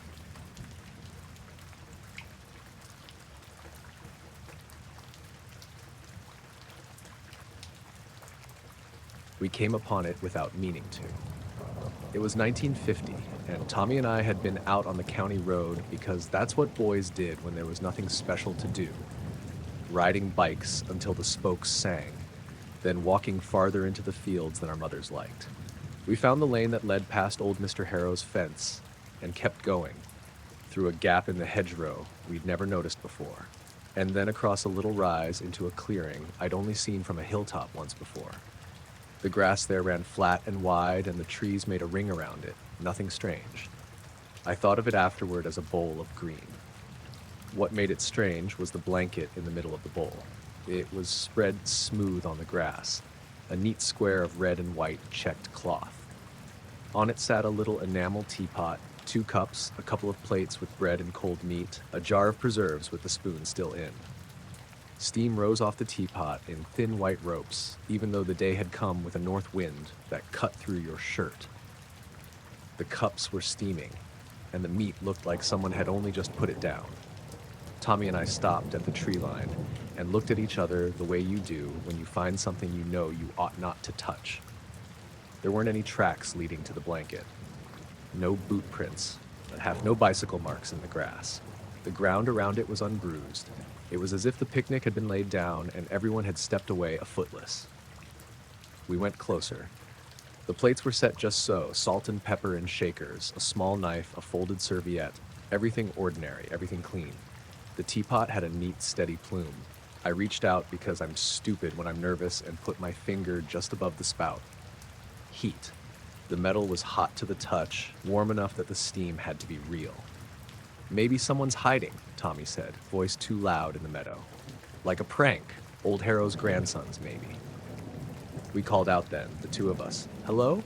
And the sound just strung itself into the trees. No voices answered, no footfalls. The hedgerow rustled, but only from birds, I told myself. We sat down because you sit when you don't know what else to do. We took sips from those steaming cups. They were bitter, not like the sweet tea Clara makes, but it tasted warm. We ate bread for a bit and listened. The watch on my wrist said it was a little past 4. Tommy's watch was a tick off, but near enough. It felt like a long time and a short time all at once. The sun was dropping toward the trees, but happily high enough that the bowl of meadow stayed bright. Tommy found a scrap of paper under a plate. "For 2, it read in careful script. That's all. No name, no time, no place. We could have left then. If we'd been sensible, we would have left. Instead, we went to the edge of the trees because Tommy wanted to see who might be watching us. Just beyond the line of oaks, something silver moved in the sky. I saw it first, a flash above the trees like the back of a fish. It came up slow and then slid, smooth as a coin tossed in the air. Not a plane. No engine note. No contrail.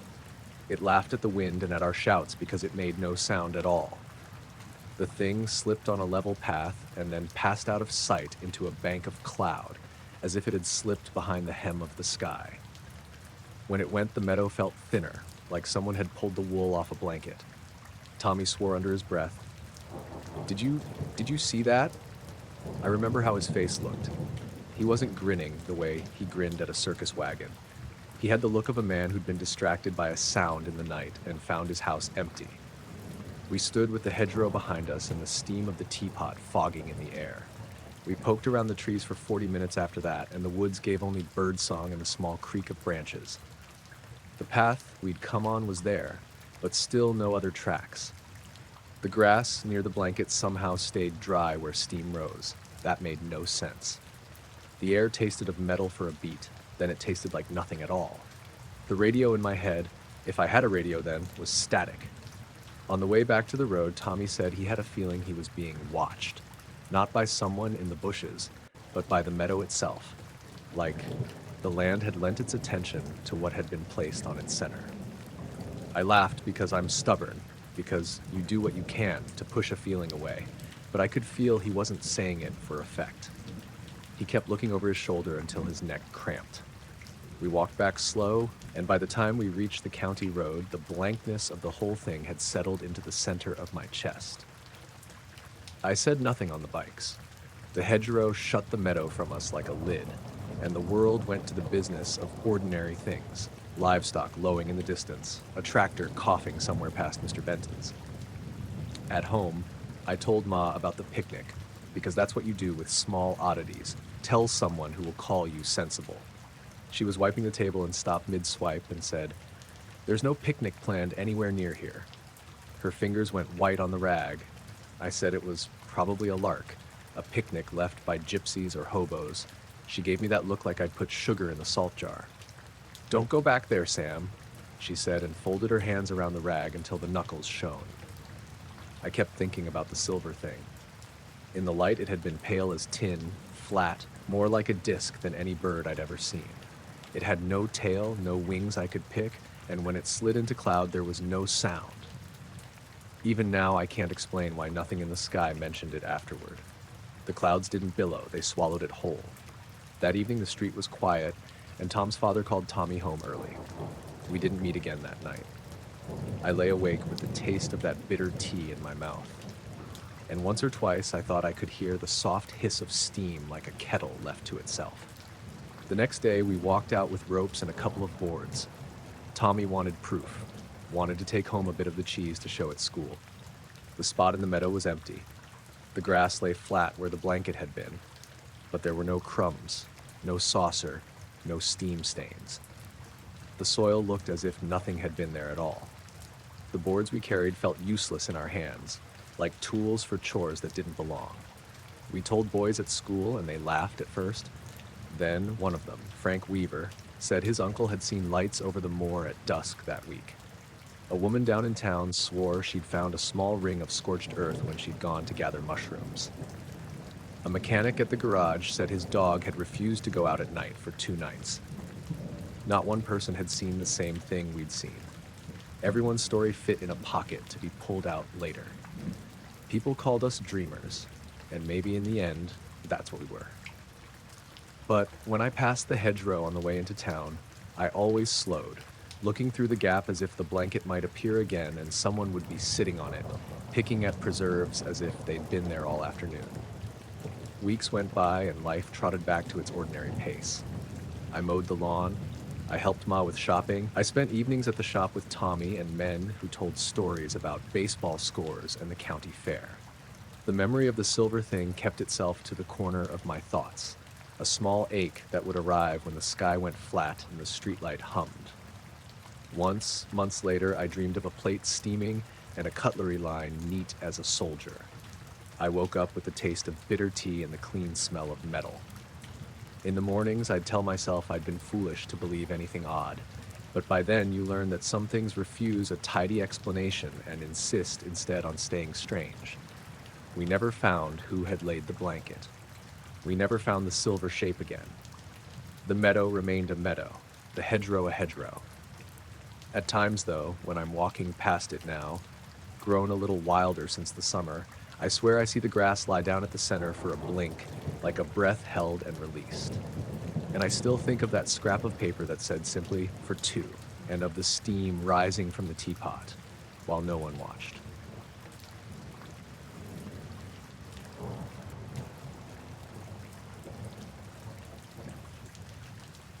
We pulled off the highway at the little tourist stop because my wife wanted a close-up of the giant jackrabbit statue. You know the kind. Plaster ears up, eyes gone soft from being painted too many times. It was one of those places on the map between Albuquerque and Gallup that promised coffee and a salt lick for the radiator.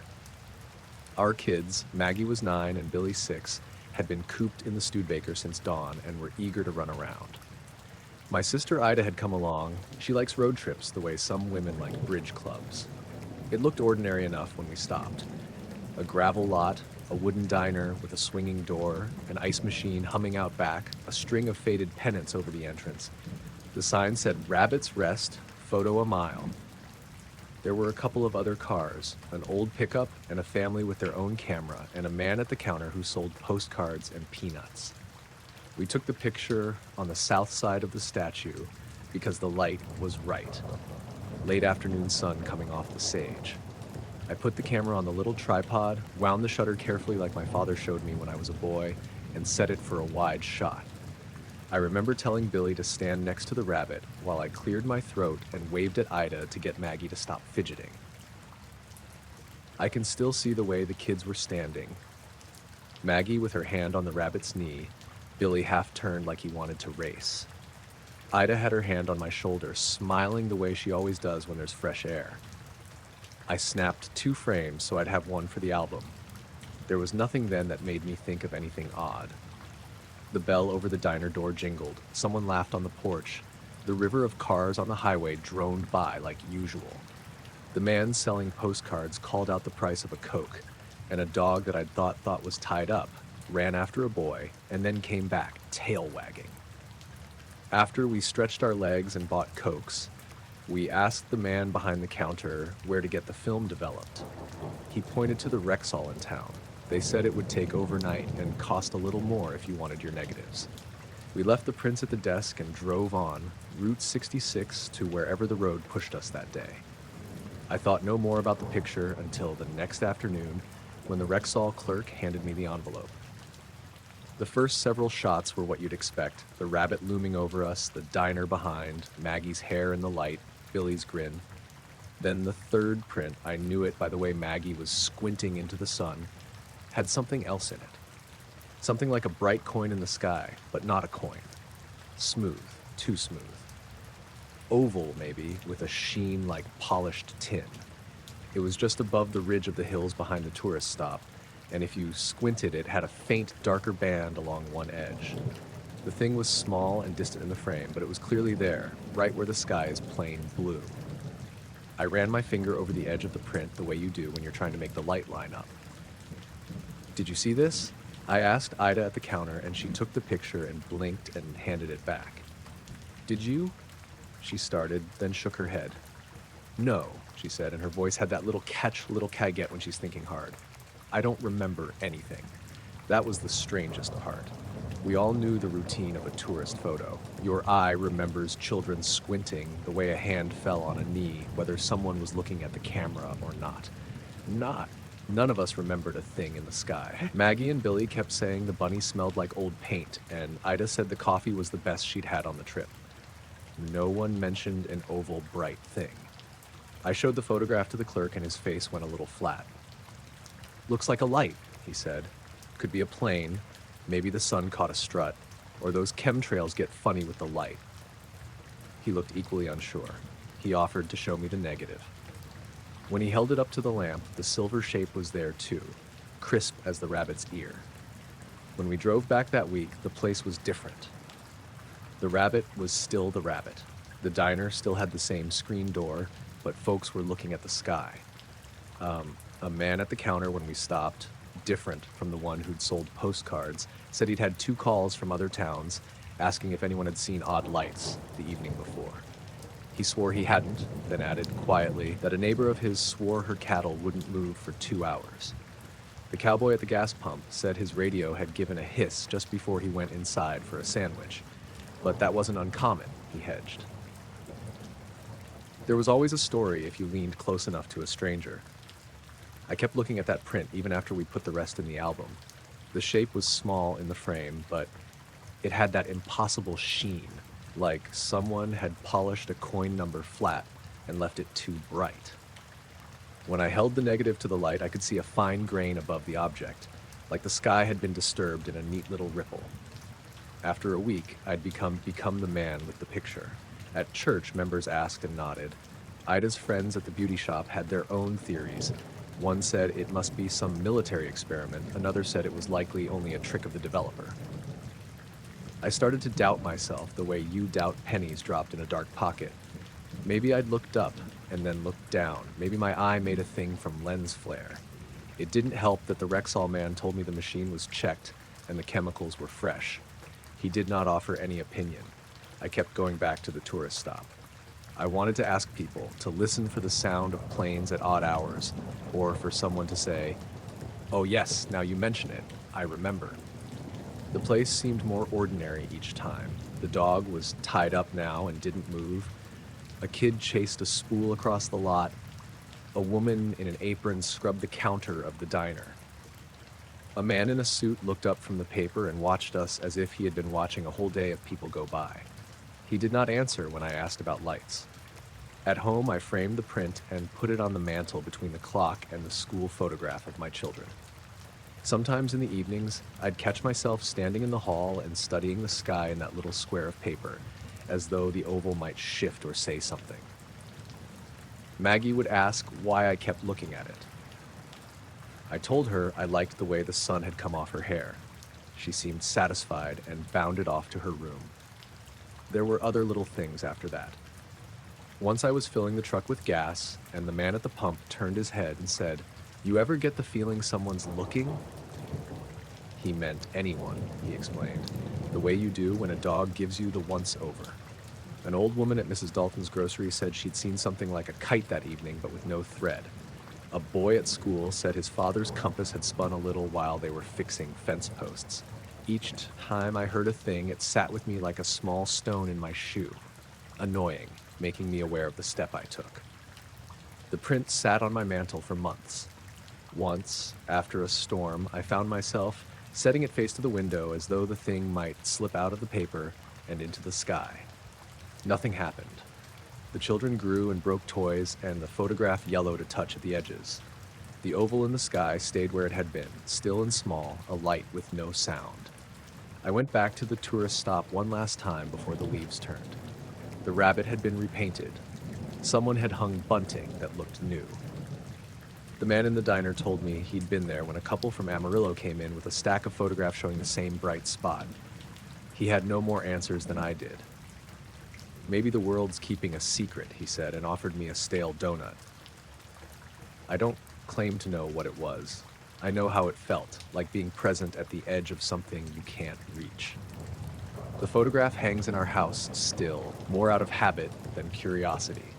Guests glance at it when they're asked to sign the guest book and make a small remark about the light. Sometimes, late at night, I wake and picture the sky behind the rabbit, empty, but for a bright coin sliding across it. I think of small things, a clerk's lamp in a drugstore, a negative held up to a bulb, the way a family lines itself for a picture. I do not, any longer, trust my memory to hold everything it sees.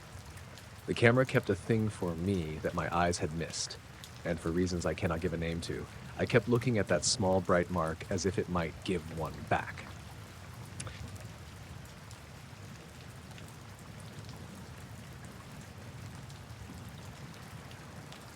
The children were out in the corn by dusk, laughing and blinking like a string of lanterns.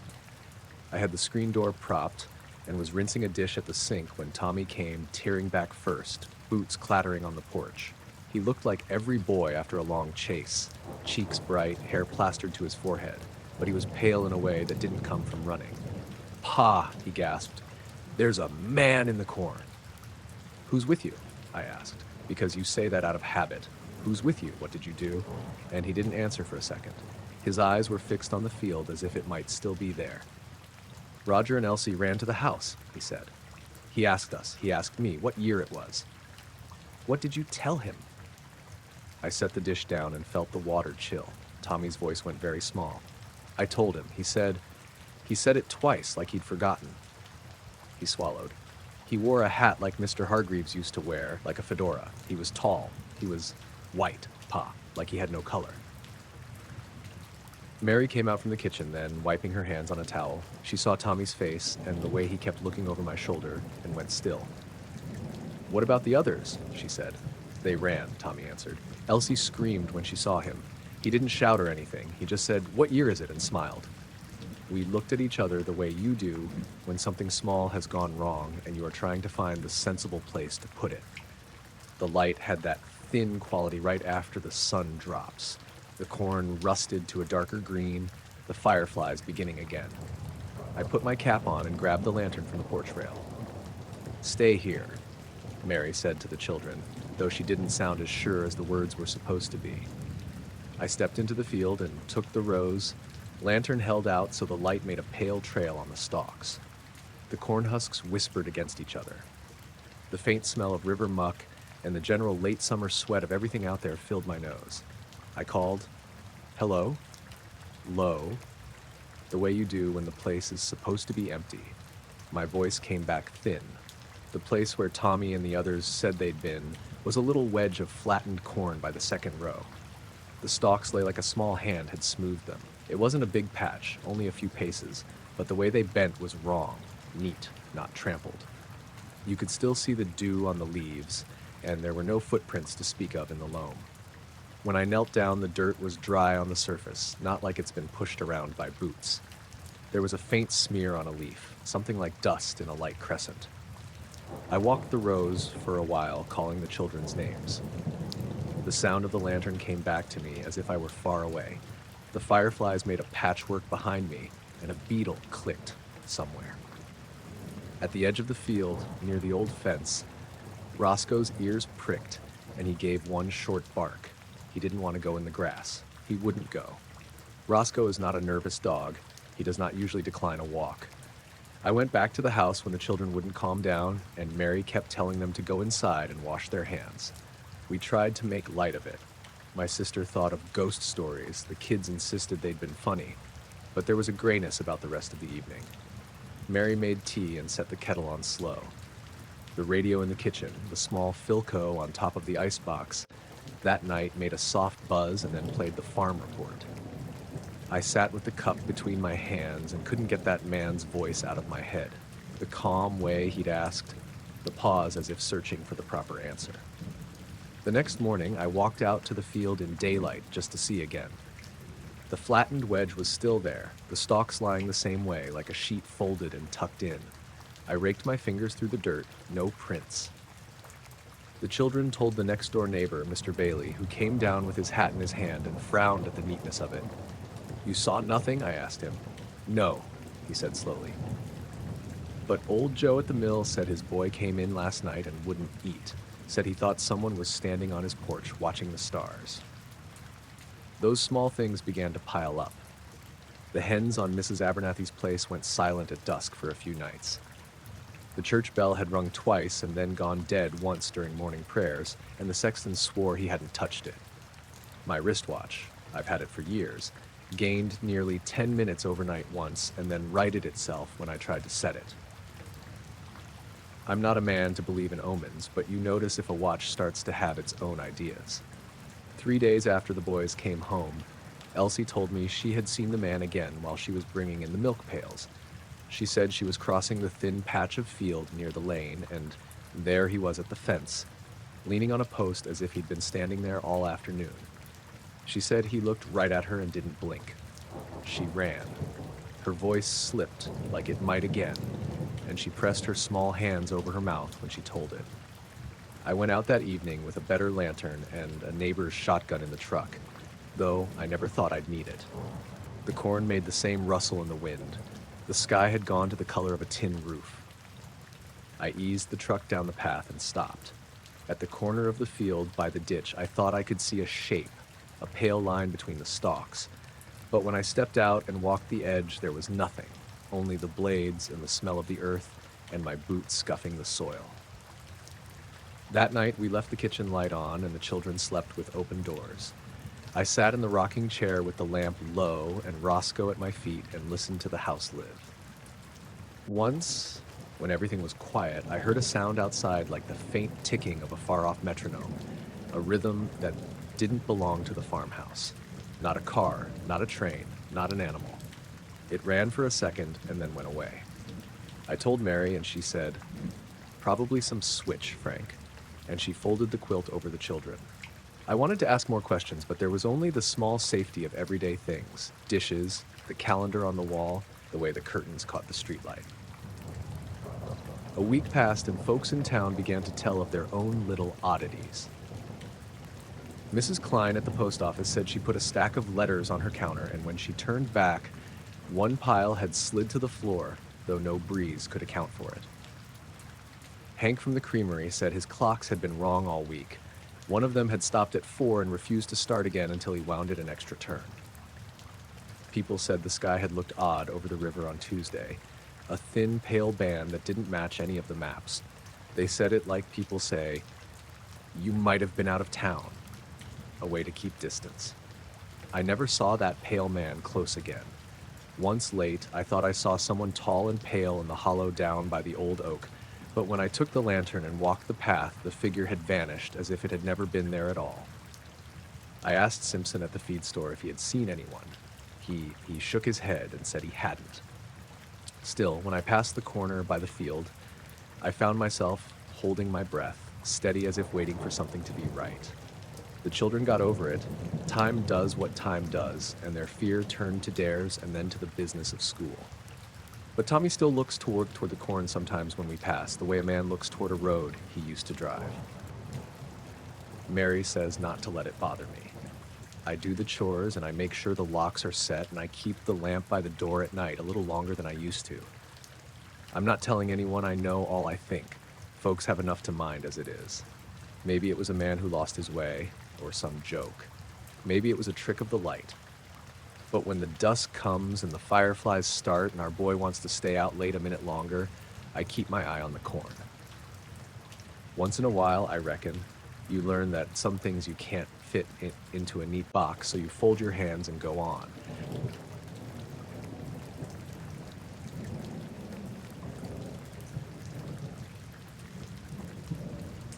I was walking home from school one afternoon in '52 in a small town out in western Kansas when I first noticed the chalk drawings. At first, I thought it was just a kid doodling, maybe some kind of game.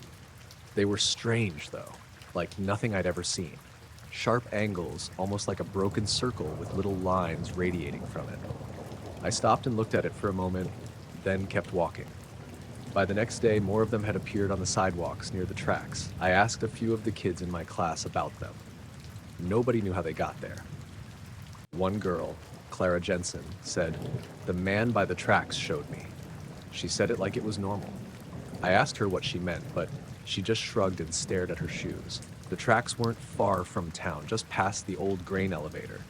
No trains had run on that line for years. At first, I didn't think much of it, but more drawings kept showing up. Not just near the tracks, by the corner store in front of the school, even on my own street. Every kid I spoke to said the same thing. The man by the tracks. None of them could describe him clearly. Some said he wore a long coat. Some said he had a hat pulled low, but nobody remembered a face. One evening, I stayed out later than usual. I wanted to see if I could spot this man myself. The town was quiet, almost too quiet. The street lamps cast dim pools of light that didn't reach very far, and the wind had started to pick up, carrying that dry, dusty smell from the fields. I walked toward the tracks slowly. I don't know why. I wasn't thinking. When I got there, I didn't see anyone at first. Just the tracks, the grain elevator, and a few chalk symbols on the ground. Then I thought I saw a shadow move just beyond the line of the lamplight. It was tall, thin, standing perfectly still. I froze. I could hear the wind whistling, the faint rustle of leaves. I wanted to call out, but my voice didn't come. I watched for a while. The shadow didn't move in any normal way, if you can call it normal. There was no sway from the wind, nothing. Just a still, solid shape. I blinked, and it seemed farther back than it had been a second before. I turned quickly to run, but nothing looked familiar. When I glanced back, the figure was gone.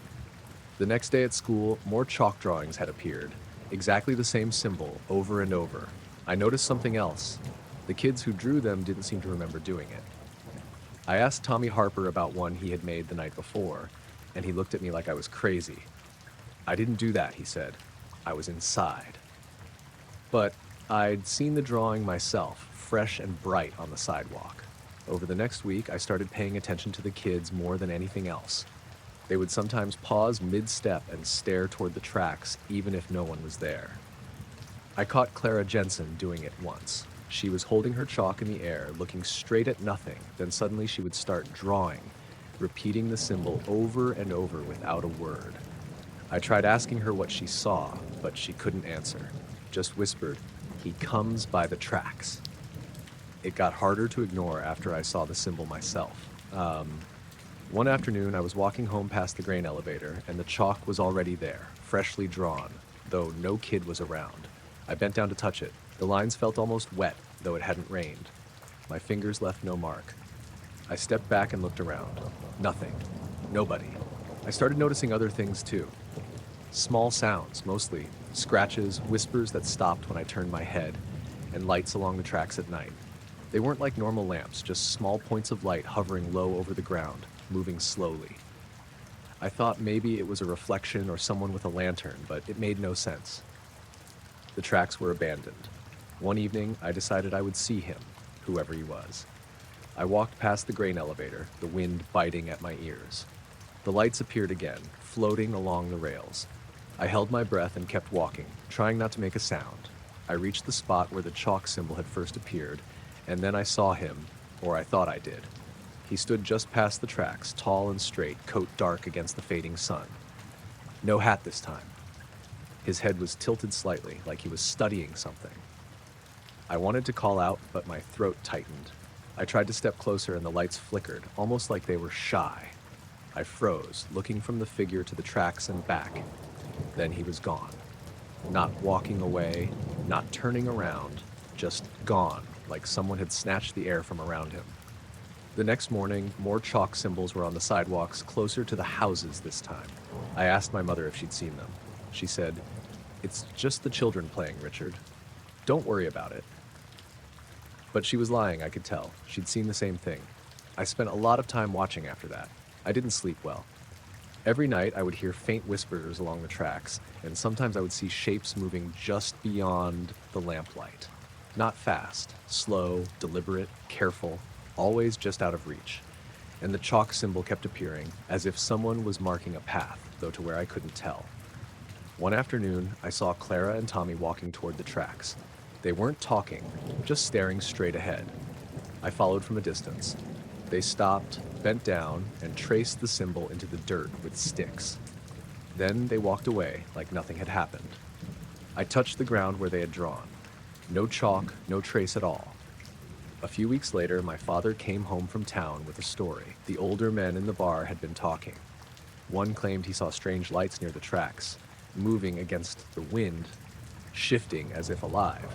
Another said he had found symbols etched in the dirt near the elevator, but they disappeared by morning. I didn't say anything. I couldn't explain it, and I didn't want them thinking I had lost my mind. Eventually, the chalk drawings slowed down. Kids still mentioned the man by the tracks, but they stopped drawing the symbol as much. I kept walking past the tracks anyway, though, because I couldn't stop. Sometimes when the wind was right, I could swear I saw a figure at the edge of my vision, just standing there, watching, silent. The tracks were empty, but I could feel him. I never got close enough to see a face, and nobody else ever did either. Sometimes the lights would appear, faint and low over the rails, hovering, moving slowly, disappearing when you blinked. I started leaving small pieces of chalk out near the sidewalks, thinking maybe I could catch it in action. The chalk would be gone in the morning, drawn into the symbol by someone or something, but I never saw how it happened. I moved away from town the next year. My father got a job elsewhere. Before I left, I walked the tracks one last time. The chalk symbol was there, faint but clear. I traced it with my fingers once more. Nothing happened. No lights, no whispers. Just the dry wind over the rails and the dust of the abandoned track bed. I've been back once since, decades later. The town had changed, houses moved or torn down, the grain elevator gone. I walked past the tracks. Nothing. No chalk, no figure, no lights. Just an empty track bed cutting through the fields. But I know it was real. I know the children didn't just imagine it. Even now, when I think about it, I see the symbol in my mind. Sharp angles, broken circle, lines radiating. Sometimes I dream about it, floating over the rails at night. And I swear, if I ever hear that faint scratch of chalk against pavement or see a shadow at the edge of my vision, I still pause, just in case the man by the tracks has come back.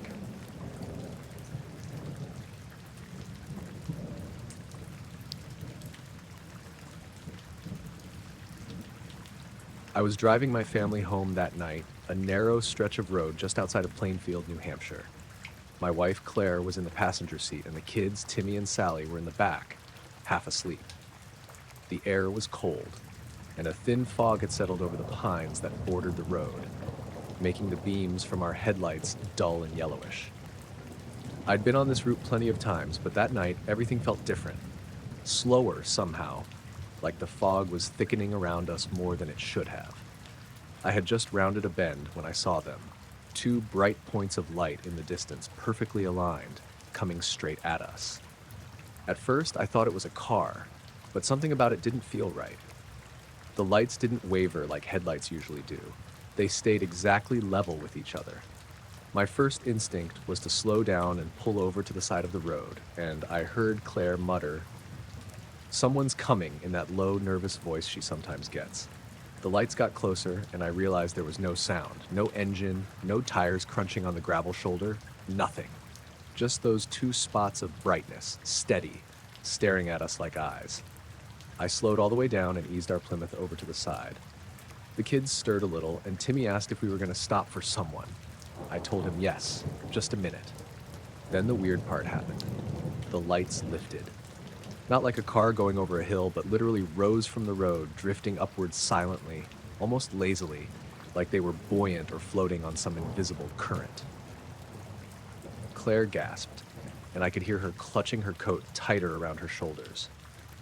Timmy and Sally were both sitting up now, wide-eyed. The lights went higher, past the tops of the trees, and then drifted slowly toward the east, disappearing into the thicker darkness of the forest beyond. I sat there a moment, unsure if I had imagined it. My hand was still on the gear shift, and my foot was frozen over the brake. The fog swirled around the car in a way that made it hard to tell which way was up. Claire finally said, "Did you see that?" I nodded, not trusting my voice. We drove on, slower this time, the kids asking if it was a plane or a helicopter. I told them I didn't know, but I didn't say anything about the lights floating. There was no engine noise, no evidence of anything mechanical. Just 2 points of light, moving like they weren't bound by gravity. About 15 minutes later, as we approached the old bridge over Cedar Brook, I thought I saw something in the trees to our left. A movement that didn't match the natural sway of the branches. I blinked, trying to focus, and it seemed like there was a figure, maybe 4 feet tall, standing perfectly still. I could only catch glimpses between the trees, but I felt it watching us. My grip tightened on the wheel. "Dad?" Sally whispered from the back. "Why is it dark over there?" "Nothing, honey," I said, though my voice sounded hollow to me. I kept my eyes on the road, but I couldn't shake the feeling that someone or something was moving with us just out of sight. The rest of the drive was uneventful, but the fog seemed heavier, pressing against the car windows like it was alive. Occasionally, I'd catch a flicker of light out of the corner of my eye, small glimmers, too quick to be fireflies, too bright for stars.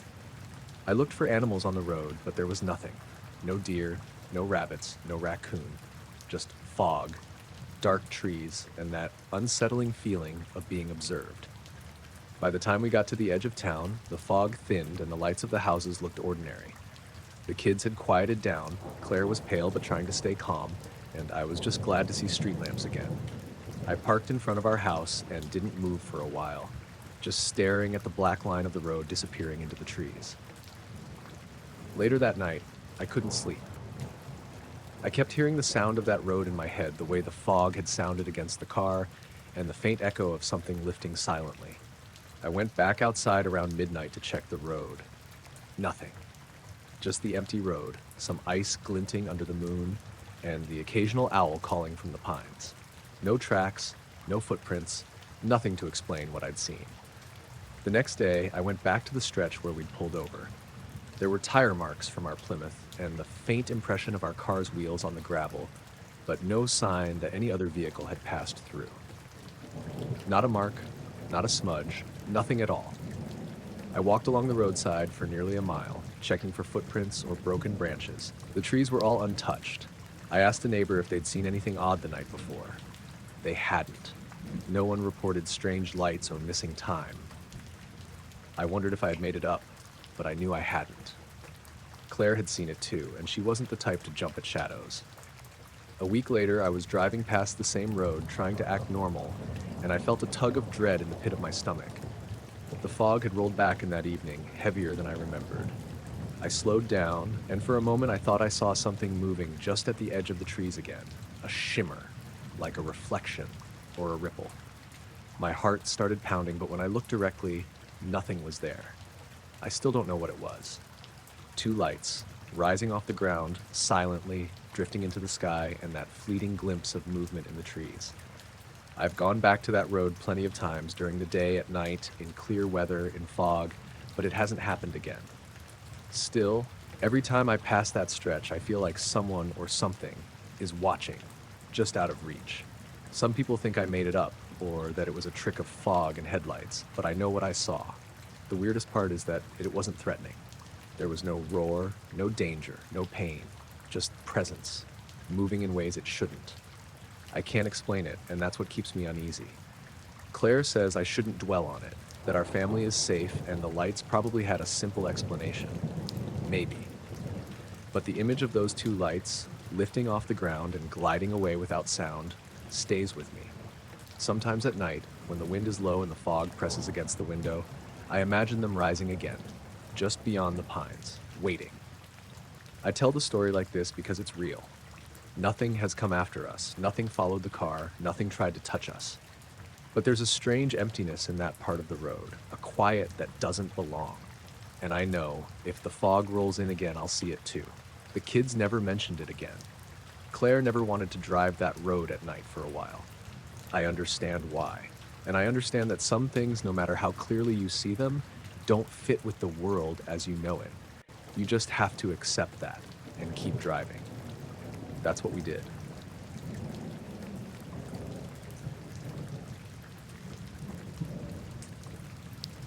I'd been out on the bay in my little skiff before dawn, the water calm and flat like glass.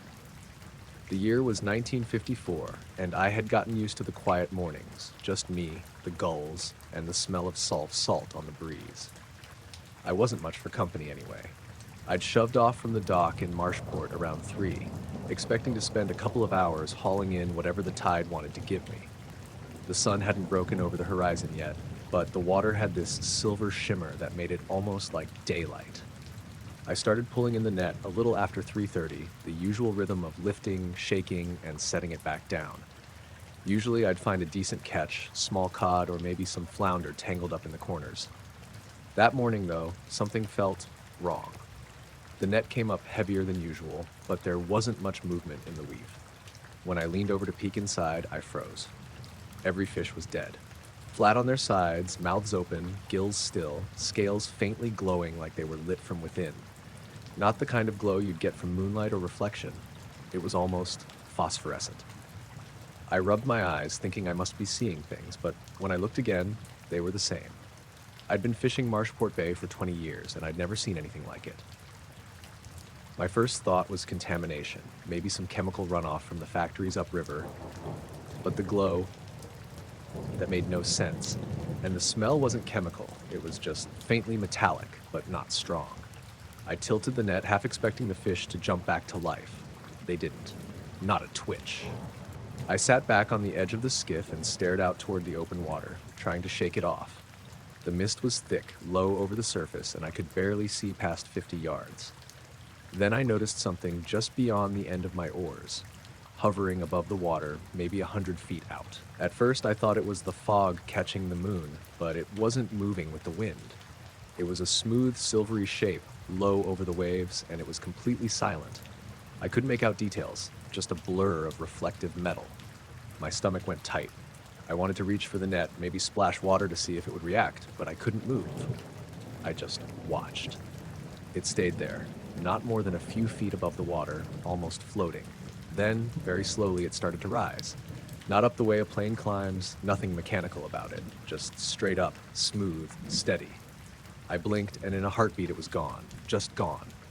No sound, no disturbance on the water. 1 second it was there, the next nothing. I leaned forward, searching the fog, straining my eyes, but the shape had vanished entirely. The mist didn't shift, the wind didn't change, nothing, just gone. The dead fish in the net were still there, but I couldn't shake the feeling I'd been watched. My hands were trembling and my chest felt tight. I shook the net again, half hoping I was hallucinating, and saw the fish shimmer faintly in the dim light. I dropped the net back over the side, but I didn't want to touch them anymore. They floated there for a moment, and then I noticed something else. The water around the net was glowing just a bit, like the fish had left a trail, or maybe the glow was seeping into the water itself. I leaned closer, and the light dimmed when I breathed over it. I jerked back. Nothing made sense. I started paddling back toward the dock, trying to keep calm. My mind raced with explanations. Military tests? Some new kind of chemical? But nothing I'd ever heard of could make fish glow and hover a strange object in silence above the bay. Halfway in, I noticed movement on the horizon, just the faintest flicker in the fog. Another shape, maybe the same one, or maybe a reflection. It was low, just above the water, moving slowly toward me. I froze. My paddle slipped, and I had to grab it to stop it from clattering against the boat. The thing slowed as if it was aware of me, just hovering there. Then it drifted to the side, out of my direct line of sight, and vanished behind a thick bank of fog. I finally reached the dock around 6, exhausted and shaking. The town was waking up, lanterns lit, people moving about. I said nothing at first. Who'd believe me? I unloaded the nets, trying to keep my hands steady. A few neighbors came by asking about the early catch. I lied, said the tide had been slow. one of the old-timers, Ed Whitaker, noticed my hands shaking and asked what was wrong. I just muttered something about a cold wind and went inside my shack. I didn't even touch breakfast. Over the next few days, I kept going back out. The fish were back to normal in the bay. No more glow, no more dead nets. Nothing unusual, save just my boat and the water and the gulls. I tried not to think about it, but the memory of that silver shape hovering above the water wouldn't leave me. Some nights I'd wake up hearing faint humming sounds over the bay, or catch a glint of something reflective in the fog when I wasn't expecting it. It was never there when I got closer, though, just a flicker at the edge of my vision. A week later, I spoke with my friend Sam, who ran the bait shop. He said a few fishermen had come in around the same time, saying their nets were strange that morning too, but none of them mentioned glowing fish. I didn't ask more. Talking about it felt wrong, like mentioning it would make it real again. Sometimes, when the fog rolls in, I swear I see that silver blur low over the water again. I slow my boat down, watch the ripples, and the shape will appear and vanish before I can even point. No sound, no movement except the hovering, and the water seems to shiver like it knows something I don't. I've tried everything to explain it, the tides, the fog, chemicals, my imagination, but it doesn't fit. And the glow on the fish, that's the part that haunts me the most. Like they'd been lit from something beyond me, something I can't see. I've stopped fishing alone at night. I don't trust it. But sometimes the early morning fog is too perfect, too quiet, and I'll find myself looking out over the water, wondering if it's back again, just hovering, waiting, silent, and shining faintly in the mist.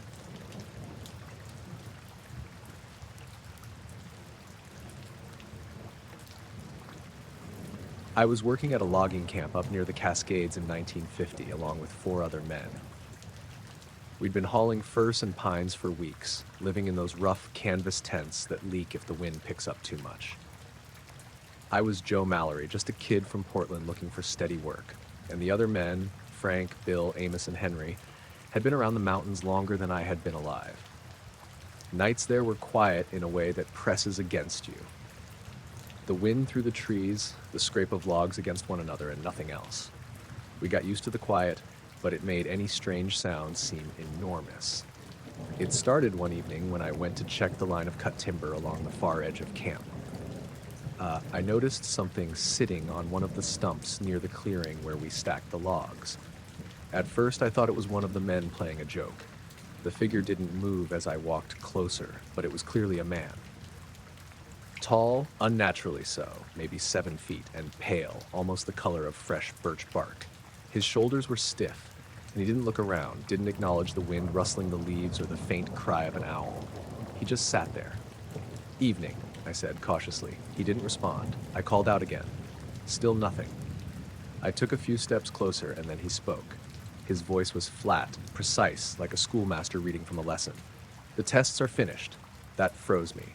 Not just because it was strange, but because it sounded exactly like a line from some radio play or textbook, nothing like anyone around camp. I tried to reply, "Tests? What are you talking about?"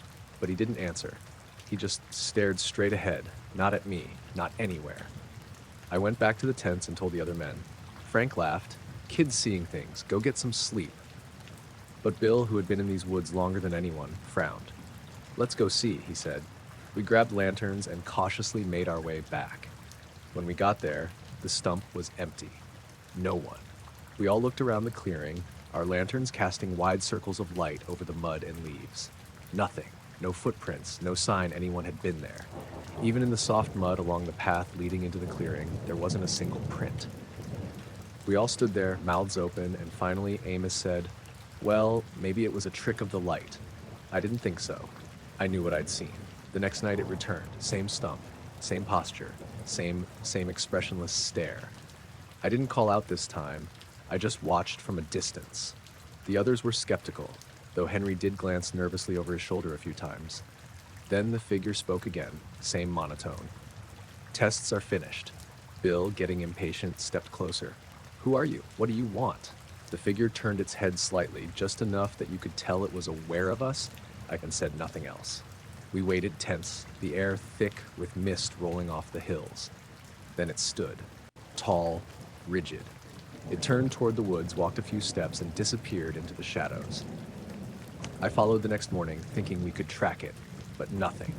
No footprints, no broken branches, nothing at all that would indicate a path through the soft mud. It was as if it had been lifted from the ground. The men began talking in low voices about it. Some thought it was a deserter from the city, a hobo maybe. But none of us had ever seen anyone like that, and no train or road came near these woods for miles. After that, the figure started appearing at different times. Sometimes late at night, just sitting there on the stump. Other times at dusk, watching from the edge of the clearing. Always the same calm, quiet demeanor. No one tried to follow it anymore. It was unsettling, the way it moved and spoke without feeling. One afternoon, I was out checking a new line of logs when I saw it standing by the creek that ran through the camp. I froze because it was looking directly at me, perfectly still. I lifted my hat and waved slowly. It didn't move. Then it spoke again, softer this time, almost conversational. "Tests are finished." That was it. Then it stepped into the water, and nothing. No splash. The ripples spread out as if something had touched the surface, but there was no sound of footsteps, no wet footprints leading into the creek. It vanished. That night, Frank admitted he had seen it too. Not like I had, but a shadowy outline near the tent, speaking the same words, leaving nothing behind. We all started sleeping in shifts, keeping lanterns by the door. The wind felt heavier, the woods closer, like they were pressing down on the tents. The strange thing is, after a few nights, it stopped appearing as often. Then one night, during a heavy fog, we saw a light moving through the tree line. Not a lantern, not a campfire, just a pale glow bobbing slowly. We thought maybe it was the figure, but it moved too strangely, gliding rather than walking. Frank swore it disappeared behind a tree, but when we ran over, there was nothing. No footprints, no scuffed leaves, no hint anyone had been there. I started keeping a notebook. Every time it appeared, I'd write down the time, weather, anything unusual. Over a few weeks, I noticed the pattern. It was never around when the fog was thick, and it seemed to appear more during still nights, when the air smelled of wet pine and the creek ran quietly. The last night we saw it, I had been alone. I was stacking firewood, and the mist rolled in quickly from the hills. I heard the voice first, soft and clear. "Tests are finished." I spun around, expecting to see it on the stump, but it was standing behind me, just a few feet. I couldn't see its face clearly, but I could feel the weight of it there, calm, watching. I whispered, "What are you testing?" No answer. Then, as I blinked, it was gone. Nothing but fog, mud, and the soft sound of the creek. The next morning, the other men found me staring at the stump, lantern in hand, completely silent. They asked if I'd seen it again. I nodded. Bill laughed nervously and said, "Well, if it's done with its tests, maybe it won't bother us anymore." Nobody said anything else. I left the camp a week later. By then, the other men had started to whisper about it, and there was tension I hadn't noticed before. We all went our separate ways, and none of us ever saw the figure again. I thought about writing a report for the logging company, but I couldn't. They'd have thought I was crazy, and honestly, I wasn't sure I understood it myself. Even now, decades later, I remember the cold calm in its voice, the way it moved without leaving a mark, and the endless stillness it carried. I never tried to find out what it was. Some things in those woods just aren't meant to be understood. It doesn't make sense. Tall, pale, speaking about tests that didn't seem to involve us, vanishing without a trace. But it wasn't dangerous. Never was. But it left a quiet unease that followed me long after the mountains disappeared behind the road. Sometimes I swear I can still hear the words, low and even, floating through the mist. "Tests are finished." I never went back.